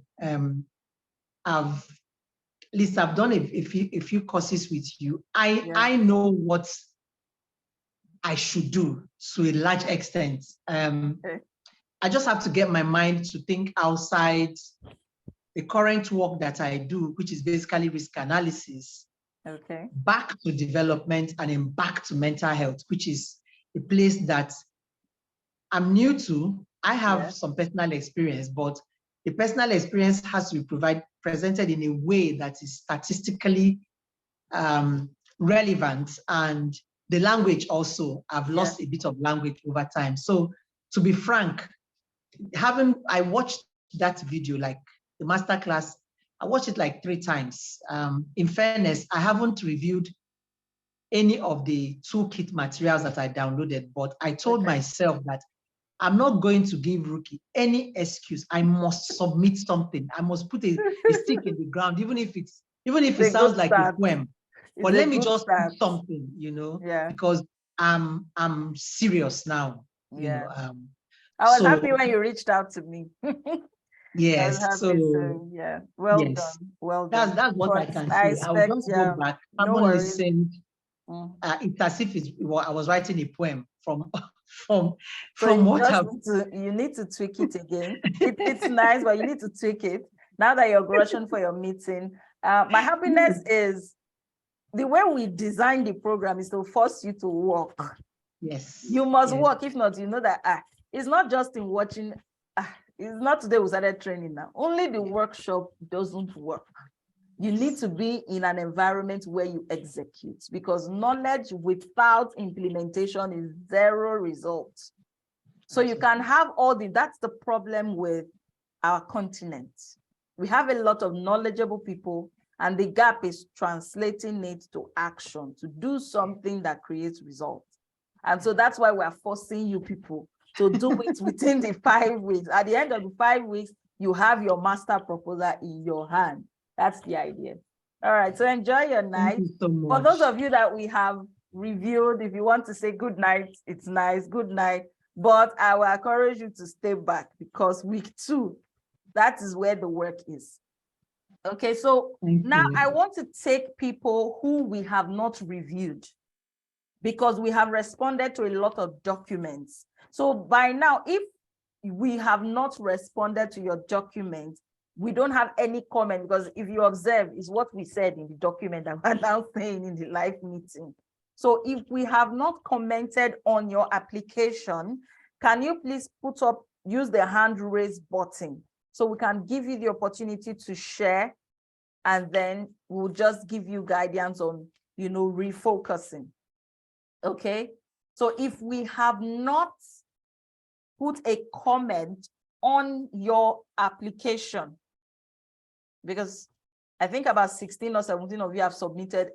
For me, all of you that submitted today, it was only Stella and Michelin that I just scanned. I just breezed through it, and then, okay, I wanted to bring your attention to this. The rest, I didn't look at it. Okay, so if we have not touched your document, you have not seen any comment from me, you've not seen from Renee, you've not seen from Abraham, put your hands up and let's have a conversation that will guide you, as you move into week 2. So we'll take Nancy. Hi, good evening, everyone. Nancy, I Yes. saw what you did. Yes, I looked at it, but I did not comment. You want to train 900 girls. I'm being ambitious. Yes. So it's a good thing that honestly I kind of share the same sentiment as ZKG. Yeah, so I'm actually not writing something that has to do with my normal 9 to 5. So kind of looking at it from a angle of, this is my passion, this is what I'm thinking the future will be like, this is where I want to create impacts. Yeah. And a good number of feedback. Honestly, the coaches are doing a great job, because most of the feedback they're giving is like, just talk to me. If you want to talk to me, like you're speaking directly and preaching the gospel that really kind of touches me. Yeah. So I've really also not written any grant proposal, because my core work is actually not this field, but this really is kind of opening my eye to learn a lot of things, even though I realized that I was very, very general in my approach. And I think I also need to kind of streamline, also talking about data sources and not, I really think the feedbacks are very, very critical for me. So I think I will still go back to the drawing board to see where I can streamline the work I've done. But basically, I chose to kind of focus on something that's been recurring for me and something that really kind of speaks to my childhood. And it's more like I'm kind of focusing on how to help the girls that the young girls that I find in my community. So, but I've learned a lot, and I think I have a lot of take homes to actually work on. Thank you very much, Coach. All right. Thank you for sharing. So yes, it's your personal passion, but there are opportunities to pitch the work you want to do. So even if it's not like a grant application, you may just find yourself in front of a stakeholder, you shared your idea, and they have said, send me a proposal. And so you already have something, you already know what to do, you know how to put that together, especially for those of you that have 9 to 5 in big corporate organizations, and you have built some influential, some valuable relationships with influential stakeholders. These people can fund your project. You just need to be able to present it very well. So you want to be ready when any opportunity presents itself. Not when you have now seen it, then you are now running helter-skelter, at that point in time, there's no money to even pay an expert grant writer, and then you are confused, that opportunity is out of the window. So you want to be ready, know how to structure. When someone says, just send me a concept note, there's an opportunity, you have something, you just tweak a little and send to them. So kudos to all of you who it's your passion. The organization is not structured yet. When we close, we'll tell you all those was how you can get to do all that when we finish these 5 weeks. But let's deal with this, because even at the passion level, you can just find yourself in front of someone who is willing to invest in you because they believe in your capacity, and then it's you they are looking at. But you should be able to structure what you're doing in a strong document and really reinforce your credibility again. And then they give you, especially for corporate sponsors. For corporate sponsors, they're willing to do that. The criteria is not as tough as the grant makers. All right, so you're doing the right thing, put in the work, and that. All right, so Ruth was the first person that she registered that same night of the onboarding workshop. Immediately we closed, and so I was happy that you joined in. All right, so you sent your own this afternoon. Oh. I know when you people submitted. This afternoon was where you said, I think like 2 hours to the class. Oh my goodness. I know. So let's hear you. What did you learn from engaging with the workshop and then with the application templates? Okay, I think my own issue kind of resonates with what Nancy just said, because one, I don't really have a structure yet, and this has been born out of passion, to try to fill a particular need in my community. And I think on my proposal, when I submitted it, I actually saw a highlight. Hello, Ruki. Yes, I can hear you. Okay. I saw a particular highlight, so I guess maybe one of the coaches must have scanned through my work, and but I did not see any comments from anyone yet. Okay. So the problem I'm having right now is, you know how you have everything formed in your head, and in fact, I watched the module 1 like 3 times, I really needed it to resonate with me and really know how to pitch some of these things together.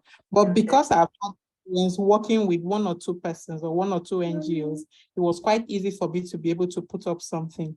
But now what I've noticed from our session today and so many other issues that my fellow comrades have is the fact data is very important, and those are key issues where we need to be able to pitch to be able to get some of these donors to fund some of our projects.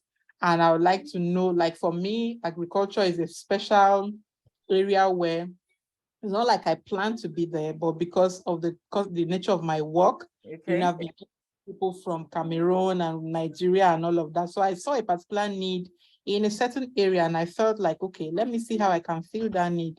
And in the course of my interactions with other organizations, I found a particular organization that wants to fill that same need, and they gave me an opportunity to partner with them.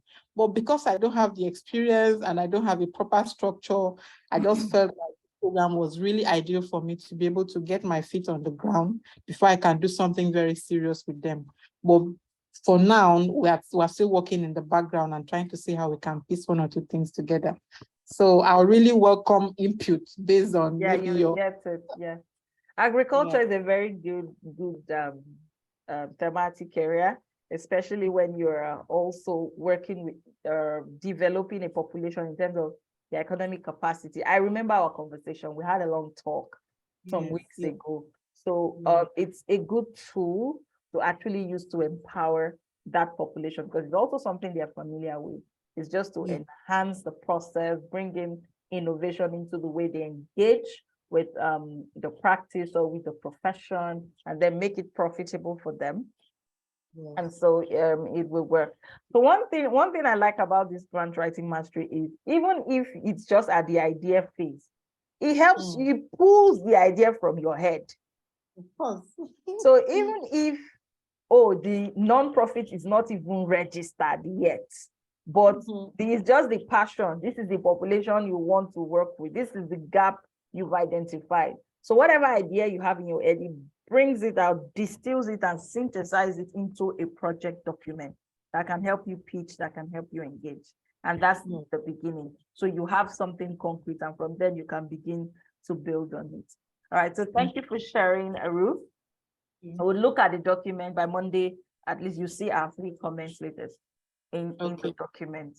Some of them was scanned. I've just touched it in the email and then to just see what has happened. But for review, those of you that submitted today, by Monday before close of business, you get the full reviews for week 1. All right. So often, you have to pronounce this name for me because I know I did pronounce it well.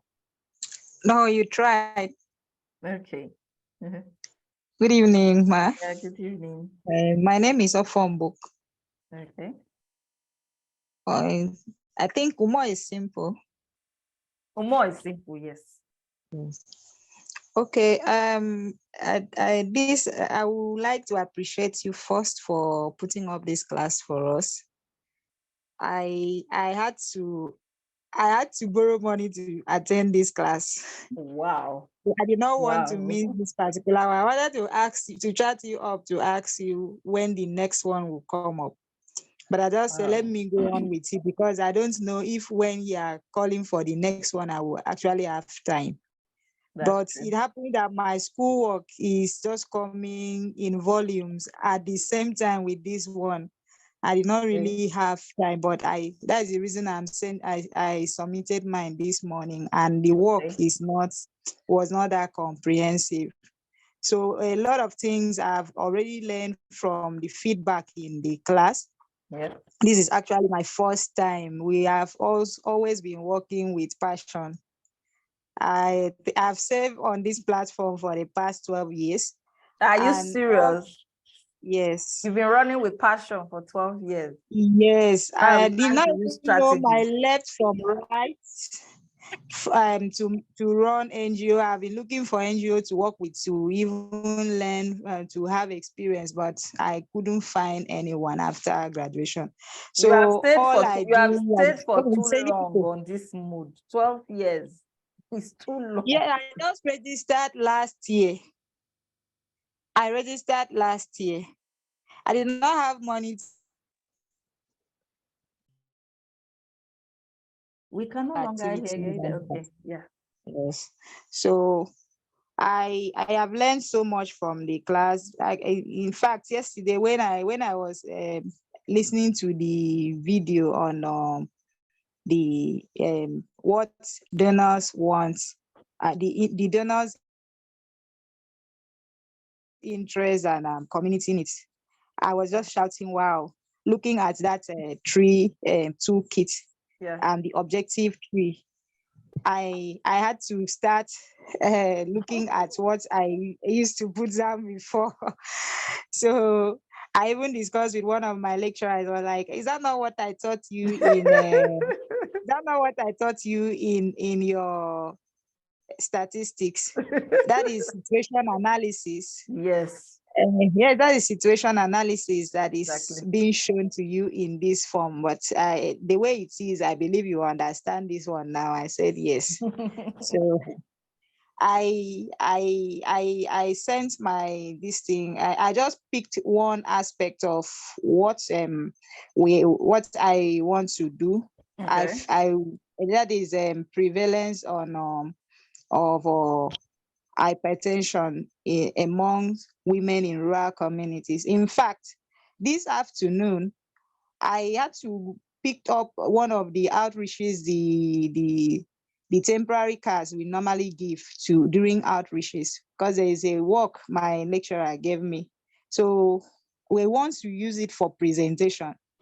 And the time is very short for that conference. So she now asked me, you say you are running NGO, what of the data you used to collect in the field?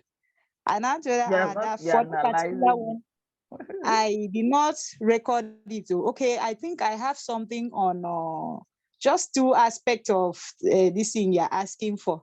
He said, and you're calling that just data. Go and bring that thing.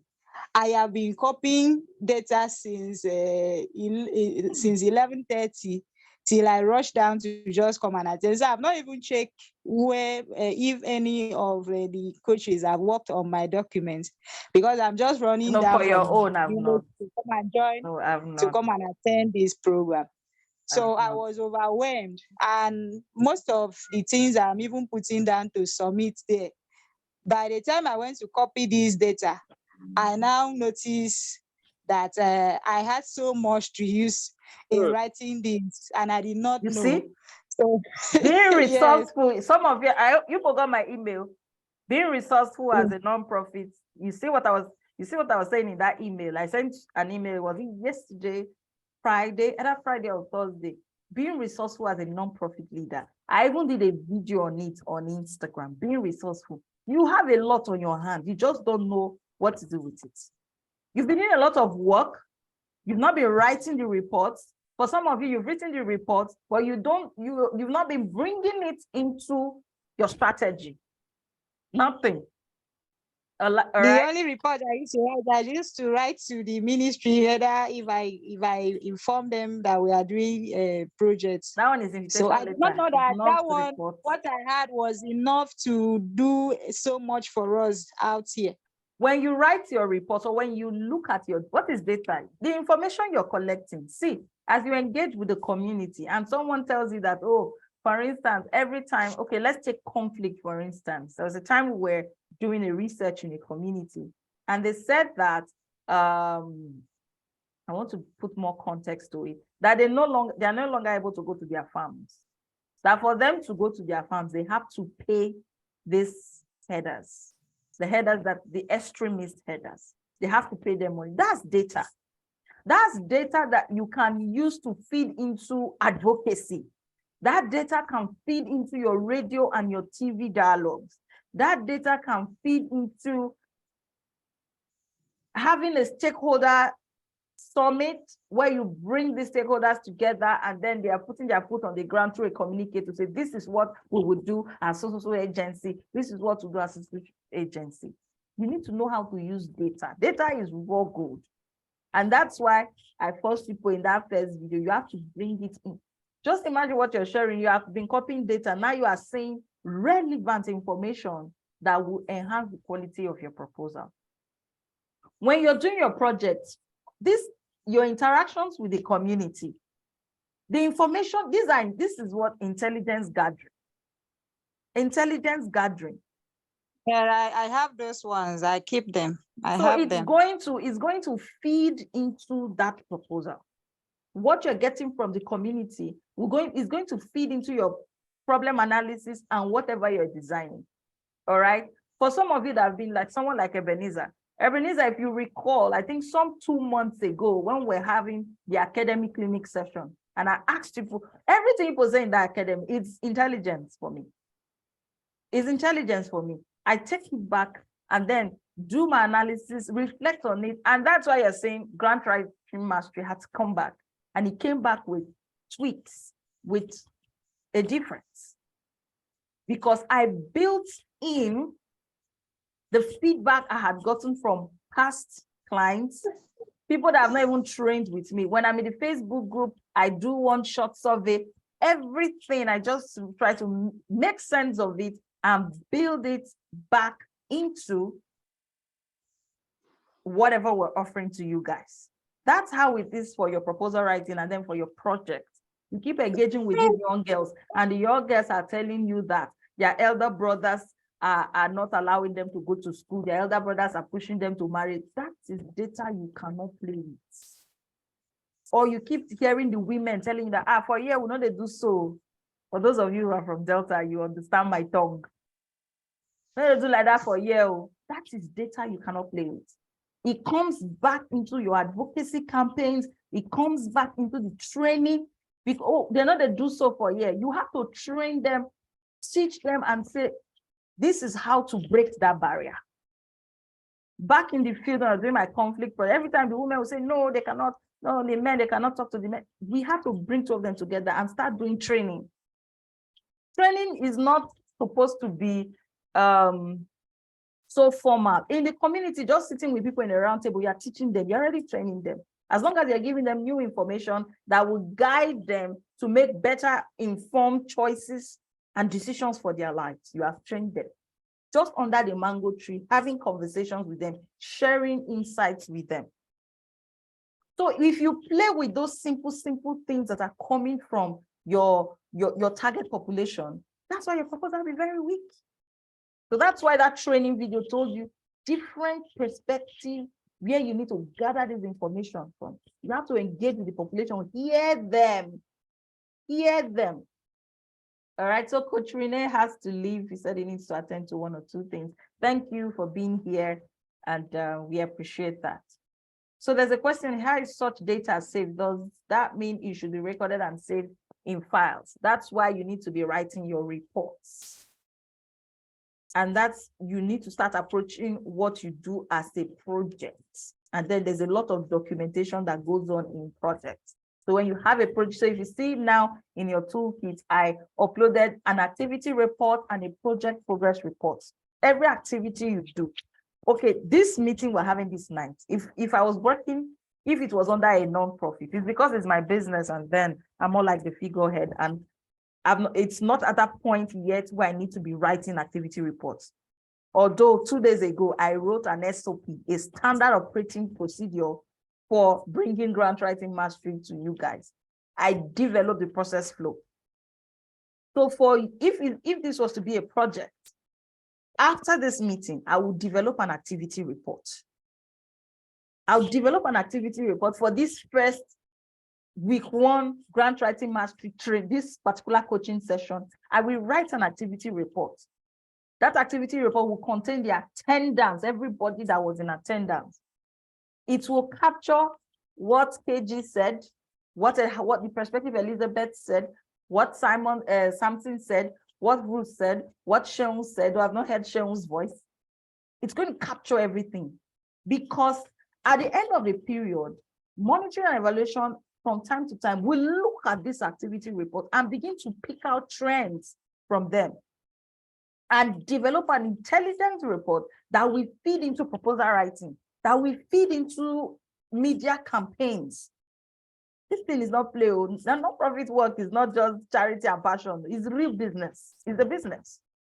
It's just that the legal structure is different. I keep saying it's only the legal structure that is different. It's a business, and you have to treat it as such.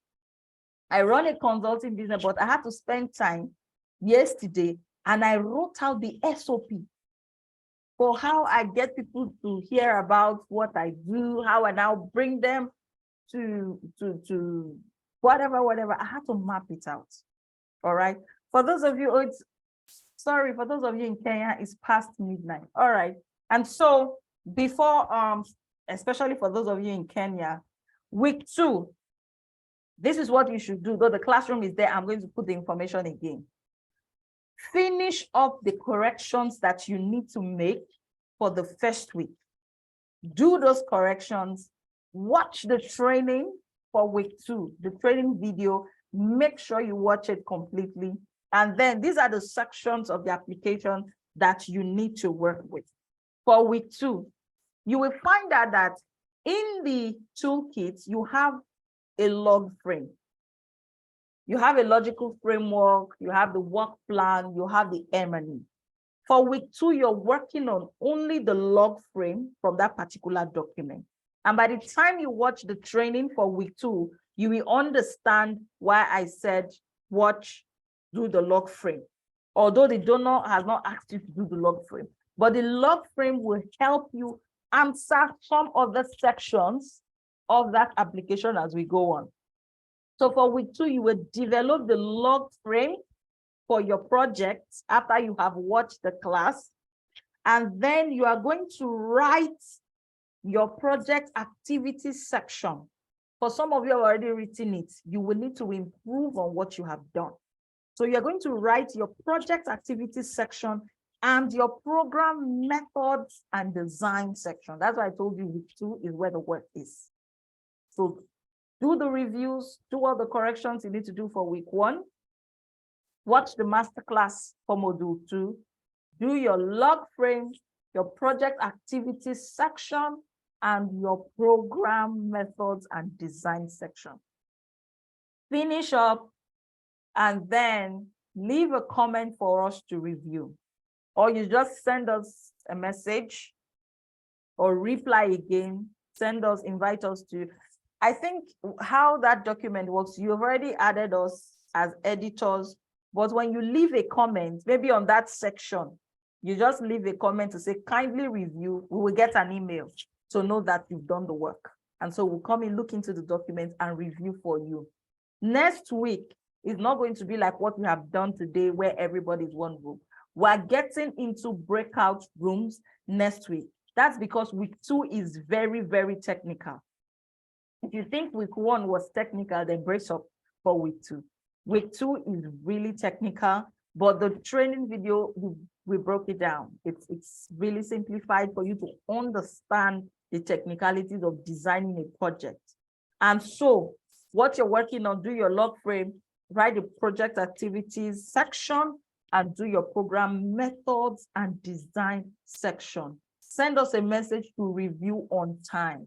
Don't send messages 2 hours to the review. There's nothing you can practically do, because all the applications that came in today, we couldn't leave comments in them. So ensure that you finish up on time, and then you call us into that document to review. By next week Saturday, we are going into breakout rooms. So we'll have like 7 people only, or 8 people, 7 to 8 per breakout room, so that you can really get more support in the live session, and you can ask your questions, you can get that support. But we must have reviewed the document before that. So for those of you from Kenya, is the reality of the session is past midnight. Thank you for being live with us. We've attended to everyone from Kenya. We've attended to Mitchell from Cameroon. So for those of you in Kenya that's past midnight, you can go to bed now. So we'll make sure that every time we're in the breakout room, we appeal to my brothers and sisters from Nigeria. They are 2 hours ahead of us. So when we start by 8 p.m., it is 10 p.m. in Kenya. Right now, it is past midnight. It's after 10 here, but it's past midnight for them. So when we are in the breakout rooms, everyone from Kenya, Uganda, Cameroon, to get support first. So when it's midnight, they can go to bed. They can go and rest for the next day, and then we'll continue. So I've passed the message of what you're supposed to be doing for week 2. Definitely the classroom, I will keep putting the messages. If you have questions, drop it in week 2. Drop it in the classroom, sorry. But I'm going to create the infographic that tells you every week, this is the task you should be looking at. So you don't go ahead to do sections that you're not meant to do a particular week. All right. So for those of you in Kenya, if you want to go to bed, you can go to bed now. For the rest of us, there are a couple of hands up. Ebenezer. So if you have not seen comments on your application, put your hands up. If you have not submitted, so you've not even finished it, you've not invited us to the document, put your hands up. Renee has gone to attend to 1 or 2 things, but I think Abraham is still here. So I think we can run for another 20 minutes before we call it good night. All right. So for those of us from Kenya, if you want to go and sleep, you can sleep. If you're a night crawler, you can still hang around with us. So Shenwu, you've not spoken. Shenwu have not spoken. Professor Obi has not spoken. Joshua Remu have not spoken. Dr. Chinam So, Anu. All right. So Barrister Ebenezer, you are up.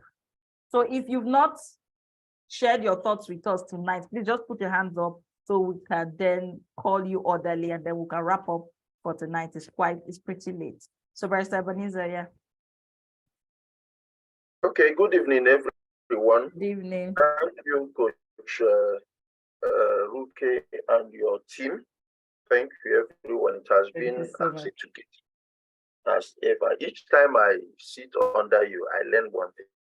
I must say that over the years, even though some of those things sound as if you have heard them before, but this time it drives deeper and calls for action. I need to start on a note of apology because I have not submitted, but I have not started. I've not seen you. Yes, I have not started because I had a hectic week, part of which I spent out of the house. So, you know our work now, and they are doing election petition now. So Yeah. our firm happens to be handling a couple, and other members of the firm are outside jurisdiction. They are in a different city. So you are in the office. Any information you have to supply until you are told. So that's basically that. But I opened the file, and I have a couple of questions. And I want to say thank God that I've not started. Firstly, I have opened the pass form. Is it what we are working on? Because I've filled out part of it. And I now started hearing, you have done what you have already filled this part, you have already filled this part. So my question is, for this first week, to what extent are we supposed to fill and continue with the second week? I have written out the week 2 task you have just mentioned. You have written out week 2 minutes ago. Yes. So what it means is that it's either I do submission twice or I submit week 1 and 2 at once. I hope to submit my week 1 either latest by Monday. If not tomorrow is Sunday, so I'm home. If not tomorrow, by Monday, you should have my week 1 latest. So let week 1 come in, because if we don't review week 1, if there are gaps and it follows you into week 2, the correction will be very hectic on your side. So like you said on Monday, latest by Monday, you will have my week 1. If not tomorrow, yes. If not tomorrow, so if it comes tomorrow, better, so that my morning for Mondays, I know that I'm just reviewing all the pending. Yeah.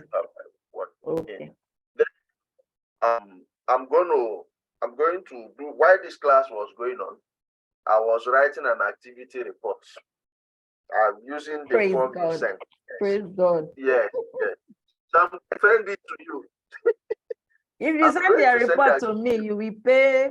I'm going to send the activity report to you. Send to look at it. Okay. Within the week, I think it was on Tuesday, I had a radio, the hardest interview I had a radio interview to do patients' rights advocacy and sensitization in Igbo language now. Ooh. So, yes. So I did that. It was aired on Tuesday. And I've gotten a couple of feedbacks from people, because I usually, each time I'm going on, I usually do a flyer to send out so that people could tune in and follow the program. So I've gotten a couple of feedbacks, which I included in the report. I just said, okay, since you now have a report form, use it, fill it, and forward to your coach to look at it. So that going forward, every activity I do, I must write the reports. I'm even going to backtrack to all the activities I have done. If you can write the report, print it out, and put it in a file, not just leaving it. What you can do for the ones that have passed, like now, today we just entered quarter 3. Yeah. You just entered quarter 3. So it's not too much of a burden. You can do a quarterly report. You see, there are 2 templates in the drive. One is an activity report, one is a project status report, which you can use for a period. So you can actually do a quarter, because in my organization, that's the one we're using in the organization I worked with last. So we're using it for monthly and quarterly. So use that and say quarter 1, January to March 2023. And then you can now itemize under what did you do. You can then say, put this radio program, instead of having multiple one reports for that, just put everything into a one comprehensive report from January to March. Do that for April to June. So that from now you can then this one you can then do your activity report, and then if you have a team member, you can give them the activity report to collapse and work on quarterly report at the end of quarter 3. All right. So what the benefits of writing the report, you see the template, there's a place for challenges and lessons learned. Yes. I completed you need those areas. I didn't do now is to annex pictures, because what I actually did in the studio was video. Put pictures from the video. You can screenshot some part of the Extract videos and pictures. then Okay. put them Yes. in your report. That's the only thing that I've not done. So back to my question now, where do I stop in my Week one? What you are doing for week one is the general information page that just talks about your name, your phone number, email, location, title of project, budget. I've done that already. Then you work on the problem statements section only for week one. Okay. That can be done tomorrow. We have it tomorrow. Work that one, let it come, and when you send that one, start week two. Watch the second module, which is the project design and narrative writing. In the narrative writing, we discussed a lot of things that touches on other sections. That's why I say for week two, you are only doing your logical framework.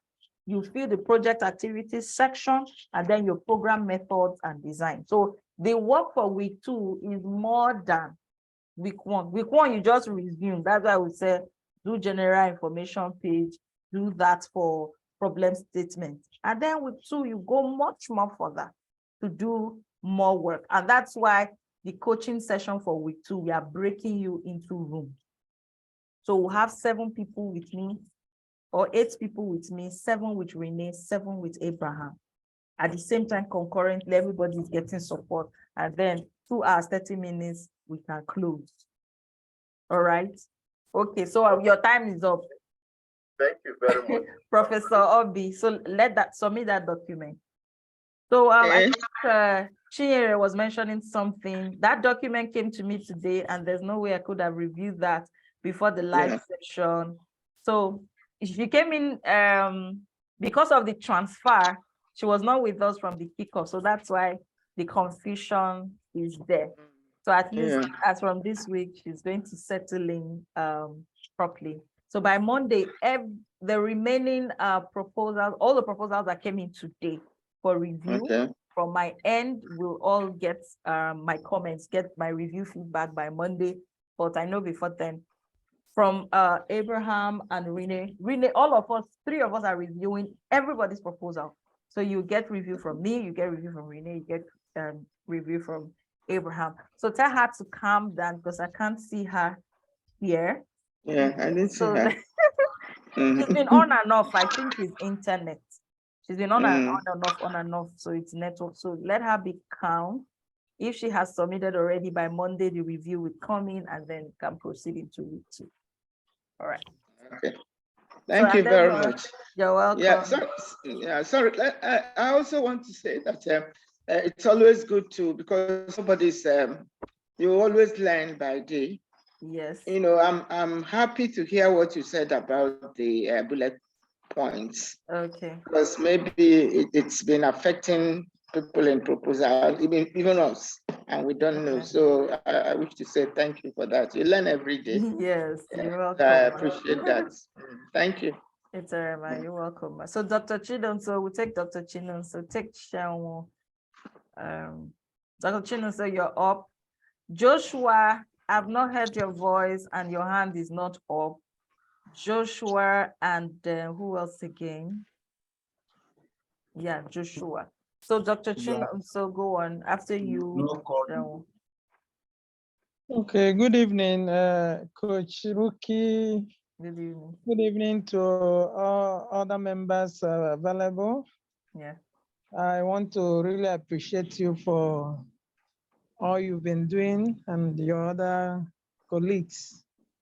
So concerning what I wrote, I just wanted to mention an aspect that was missing, which I was actually glad you pointed it out. That should be the area of data and making reference. Okay. You know, because my own activity is community-based. It's something that we have actually been doing. We've been doing it. So it is possible for one to assume that, okay, since you have all the data from here, there shouldn't be any need going far to look for referencing. But as you were talking this evening, Even I think Coach Rene mentioned something like that about referencing that made me to a kind of tweak my introduction somehow. You know, there was a comment I used that it's not substantiable per se. But I just used it just for using sake. Is it the interrogation? What did you use? Yes. When I saw that, I have to kind of rephrase my comment. So I know that's actually a gap that we'll be working against someone in grant proposal writing. So I quickly went online, and to my amazement, I actually saw some good information that would have given serious flesh to your analysis. Yes, I saw very wonderful. In fact, the one that surprised me just today, when I Google on net, I saw that one of the outstanding chiefs in Delta State, I don't know if you know the man, the Fiona, I don't know if you remember that. That name. So the man went to, they said the man went to Sapele Technical College. And that is where we have also done outreach in that school. Very, very rugged, as in their ways are just not pure at all. You just see that which your it's a total project collapse. targets, yeah. So yes, you see now so that the man went there. The man went there unsolicited just to see the state of the school. And the man raised a serious concern that if this school, which happened to be one of the oldest schools in Nigeria, in fact, the man said that apart from Yabatek, that this school should be the second oldest school. If this school is in this shape, that means other schools will be a total blackout, and it would have really added a lot of flesh to what we observed in the course of our outreaches. So okay, so what I would do really is this. By the time I'm reviewing the next review, by the time we are reviewing, we will take a look at the enhancement that you've done under your problem analysis. So well done. I remember your work. Well done on that. So we'll take Shaun. After Shaun, Joshua. And I think everyone, Joshua, Shaun, after Shaun, Joshua, after Joshua, Anu. And then that will be it for the night. Hello, good evening. Good evening. Good evening, Coach Roki, and hello. Good evening to everyone here. Yes. For me, oh Jesus Christ, I just want to thank you seriously for this opportunity, because there are times that you just be doing things and you won't know that you're actually doing rubbish. But yes, I just want to say thank you. Yes, this the NGO thing is born, it was born out of passion, but at some point I realized that, oh, this is not something that I could actually do alone. I should see beyond giving them rice, giving them spaghetti. So you're among the people that used to share 1 cup of rice and 1 cup of berry. But then with this mastery class, I've been able to, even with the first, what's it called? This one, the video we watched, and it's so, it's so inspiring, and it's deep. And one of the things that I learned is understanding the community. You need to just understand their needs before you actually say you want to give them rice. What if you are giving them what they actually have? So it's still of no use. So one of the highlights of that video for me is understanding your community. And then, the data of a thing, you need to actually have data to back all of these things up. You don't just come and begin to formulate figures and then, so I actually did that my own, under 3 hours. I quickly watched, work now, it is here. So then another thing again is, I was actually writing that and I said I was talking to myself. I saw your comments and said, you, who are the you? What's the you? So it was you. It was like I was actually talking to myself, and I appreciate the what's it called, the feedback. And then you also mentioned about I should improve on my writing quality. Yes, I should. I think I need to be calm when doing stuff like that. It's not just the maths and English thing, and you just submit. Yeah. So yeah, I learned a lot from this, and I think it's still work in progress. Yeah. Yes, it's So work I in just progress. thank Well you for this done. opportunity.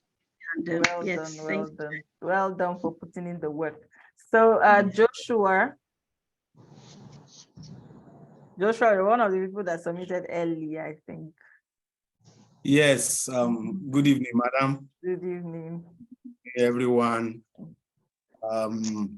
It's really good to have signed up for this course from our organization here.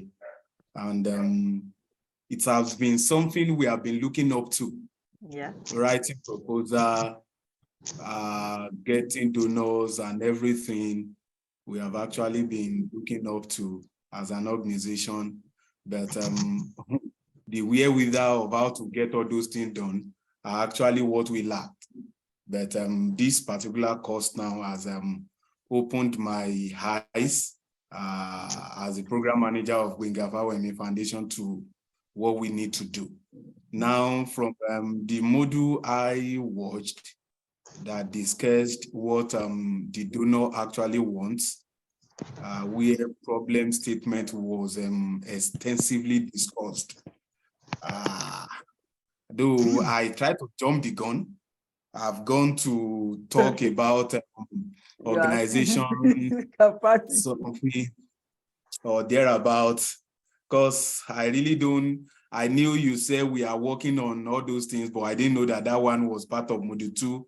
And I got a review from you, from Coach Rene and from Coach Abraham, which was laudable for me as a person, which shows, you know, I was once a teacher, and one thing that actually make a class more participatory and lively is when your teachers are actually top-notch and they know exactly what they are doing.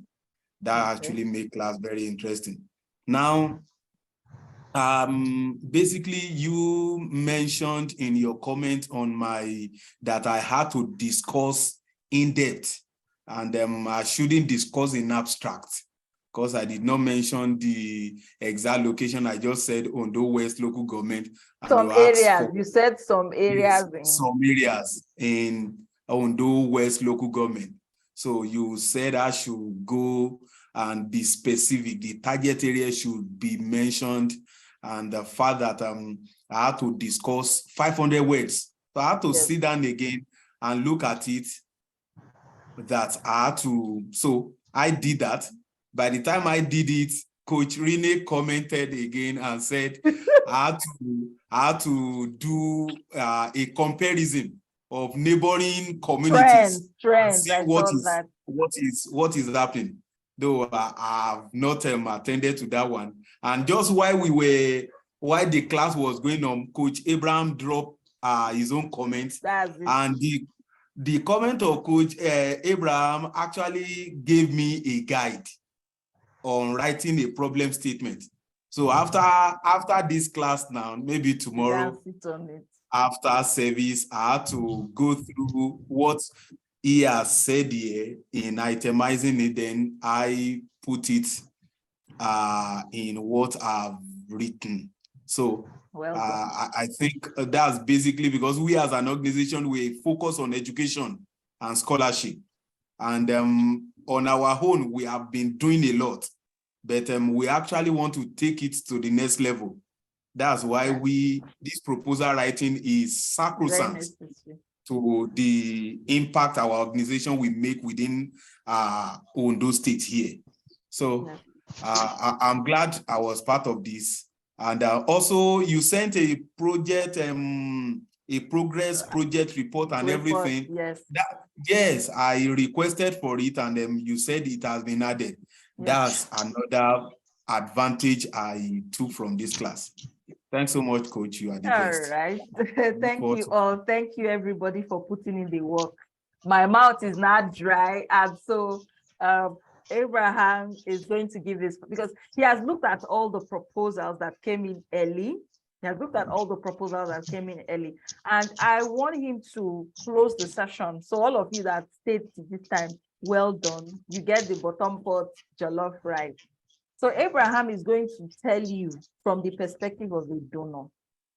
When I sent his profile, when we opened the short time for you to sign in early bed, I know what I was doing. I've worked with Abraham one-on-one before we all went on different journeys. And I mean, what he has done is shocking. That $15 million is not a joke. You know, this is someone that reviews proposals and approves for funding, and he's going to tell you hard truths that you need to really look at, pay attention as you write your application. See, this 5 weeks is going to stretch you. Maybe by week 2, you'll be saying, who send me work? I beg, I want to even dash them the money. I don't want to do it again. But do not fall into that trap. Do not fall into that trap. Put in the work. Put in the work. So Abraham is going to share with us in closing his thoughts from all the proposals that he has reviewed, all the discussion we've done this night. So he's going to wrap it up with final words for all of you to take home. And please remember the task you're doing for week 2. I'm going to drop it in the classroom also. But tonight he's going to cap it up, share it from the angle of a funder, from a donor. So as you approach your work, you are doing it with more, you're being strategic about it. So Abraham, you have the floor. Yeah, thank you, Ruki. Yeah. And congratulations to the rest of the learners who are still able to keep on the call till this time. Yeah. Yeah, and first off, why I started by congratulating you is the fact that I am very sure that you are on the right train to learn, and not just to learn, to be able to put to action what you are learning. I want to encourage us as much as we can. When you have those courses, as they come out, the videos as Ricky keeps posting on the platform, I will advise one key thing. Ensure you are not just the only person watching that video from your organization. Ensure you create the opportunity for someone else to also watch, and then you share your ideas and go over gray areas together. Not only just research, but experience has also proven that when you have people learning together, co-learning is always better than learning alone, because you have another perspective to what you are listening to and what you're being taught. So this is an advice to every person who is still here present. I know we are all representing organizations. We could be the executive directors or staff at the senior management roles, but it is very important that you have another person who also is in a senior management role in your organization that could sit with you to look at these videos and learn and really come out with key areas that we could discuss. When you do that, you give yourself far much more opportunities to learn and then go over gray areas together. Now, I want to quickly branch off from that to say that proposal writing is serious business. It's not something that you can mistakenly arrive at funding. You cannot mistakenly write a proposal and then get funded. Now, as you're writing and you're proposing projects, you should also be in the back of your mind that there are other organizations that are also proposing similar projects. You may not even be surprised that somebody proposes the same thing as you. Exactly. And just because the ideas are far much more clearer and concisely put together, and it tallies with the organization mission and vision, and then the experiences that they've had for work, they are funded ahead of you. So I would want to encourage us that we should pay much more attention to how concise and clear the English that we use is for the donor. And nobody will review your proposal and leave comments for you. The donor would not do this. Yes. However, I would say that's a conditional statement. So just keep that at the back of your mind. Let me not drag us to too much detailed things, but I want you to know that your proposal, as you write on the first instant, it should be good to go. So every organization you are advised to have intern.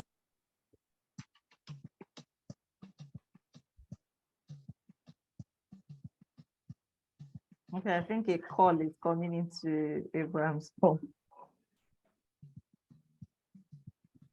Yeah. I think, yeah, that's true. I got that. I got that before you. At this point now, my power source is out, so I'm just trying to Okay. get All right. through my phone. So like I was saying, just try and have somebody else who reviews your proposal together with you. And ensure that you have put everything on there as clearly as they should be. Do not try to use so much grammar in the things that you write. Try and make use of the very simple English that everybody can understand. No donor wants to be going through your proposal and have a dictionary by the corner. They don't want that. So make your proposal as easy, straight to the point, especially when you're writing problem statements and all that. Do not use so much complex sentences. Let them be simple, straight to the point, short, concise. And as you keep putting those clear statements, you are better able to sell out what you are doing or what you want to do to the donor. And then on another note, I would want to also beg us to follow very carefully everything that Ruki is going to be teaching, because I've worked with her extensively before we parted ways, and then she went to other organizations, and myself too. I also went into other organizations. Currently, the only work I do from morning till the night every day is review of proposal, supporting proposal development, and then getting input from sectors all together. Whatever the type of project is, from nutrition to health to WASH to women empowerment, child protection, what have you, I've been able to implement across board all the types of projects from humanitarian to development sector. So it will not be difficult for me to provide support to all of us as we need, but we have 3 coaches and we have to split. So one thing I will need to tell us from the sessions that we did today, I found out that we did not carefully pen down what we need to see or what we need to put inside our problem statement. Yeah, so you need to know, okay, these are the bits of information that are needed in this section of my proposal. Then by the time you're writing, ensuring that you are ticking all the boxes for those things that you have itemized. I went back during this call to ensure that I go to all the proposals that have come in, and I try to put a small list of what should be seen in the project problem statement. So if you can follow that holistically, which I believe should be in line with what Ricky has already taught, I'm very sure you arrive at something very good, that anybody who sees it will have just very little or nothing to correct in the first place. So this is my encouragement to every one of us. It is not a straightforward process. You don't just wake up one morning, open a book, and then become a master proposal writer. No, you have to keep at it for a long time. Yeah, thank you. Thank you very much, Abraham. Thank you, everybody, for staying up this late. We're almost running into the 3rd hour, so we've been on for 2 hours, 42 minutes and all that. So I know that everybody has been supported at this point. For those of you that have not done the work, please do the work because it piles up quickly, all right? You have what you need to do for week 2. Everything is in your hand. So go ahead, do the corrections for the problem statement, problem analysis. Go ahead and watch module 2. Module 2 is for project design and narrative writing. When you watch the module, do your log frame. You will know what a log frame is by the time you get into the training video. Do your log frame, write the project activity section, write the program design and method section, and ensure that you finish up early. So 3 of us can do a good review and really bring out the points where you need to work on better. before the co-work session. So the co-work will happen for this module 2. We'll split into 3 breakout rooms, and then we'll continue to support you guys. So good night, everybody. Thank you very much to Abraham. Thank you very much to Renee. He had to leave earlier than scheduled. Well done, guys. For those of you submitted today, by Monday before close of business, you get your reviews for week 1. So please spread the word. I'm going to drop the link for the wait list, so you can share with your colleagues, you share with your friends, because the next onboarding workshop we hold in 2 Sundays. On the 16th of July is the next onboarding. You know what you benefited when you attended that free onboarding and said a yes, you're not going to miss this cohort. I'm going to drop the link in the class, share with everybody. I would even appreciate it if you can share your experience from week 1 in that WhatsApp group, not in your classroom, the WhatsApp group, which is grant writing coaching. Talk about your experience, the support you've gotten, the new learning you've gotten from only week 1, how we have pushed you to complete a problem analysis. Share, so people know that it's not just another online course. This is not, it's work. You're coming to do the work. All right, so thank you, everybody. I'm going to drop the link to the wait list so you can share with your colleagues. You all belong to NGO communities. Share it there. Let them join the wait list. Joining the wait list is free. Let them join the wait list. Let them come into the onboarding workshop where we are teaching the basics, of mastering the basics of proposal writing. You all know how that experience was for you. Share it. Don't keep it to yourself. Share the good news to everybody. Have a wonderful night rest. Enjoy your evening, and ensure you go to church tomorrow. Bye-bye.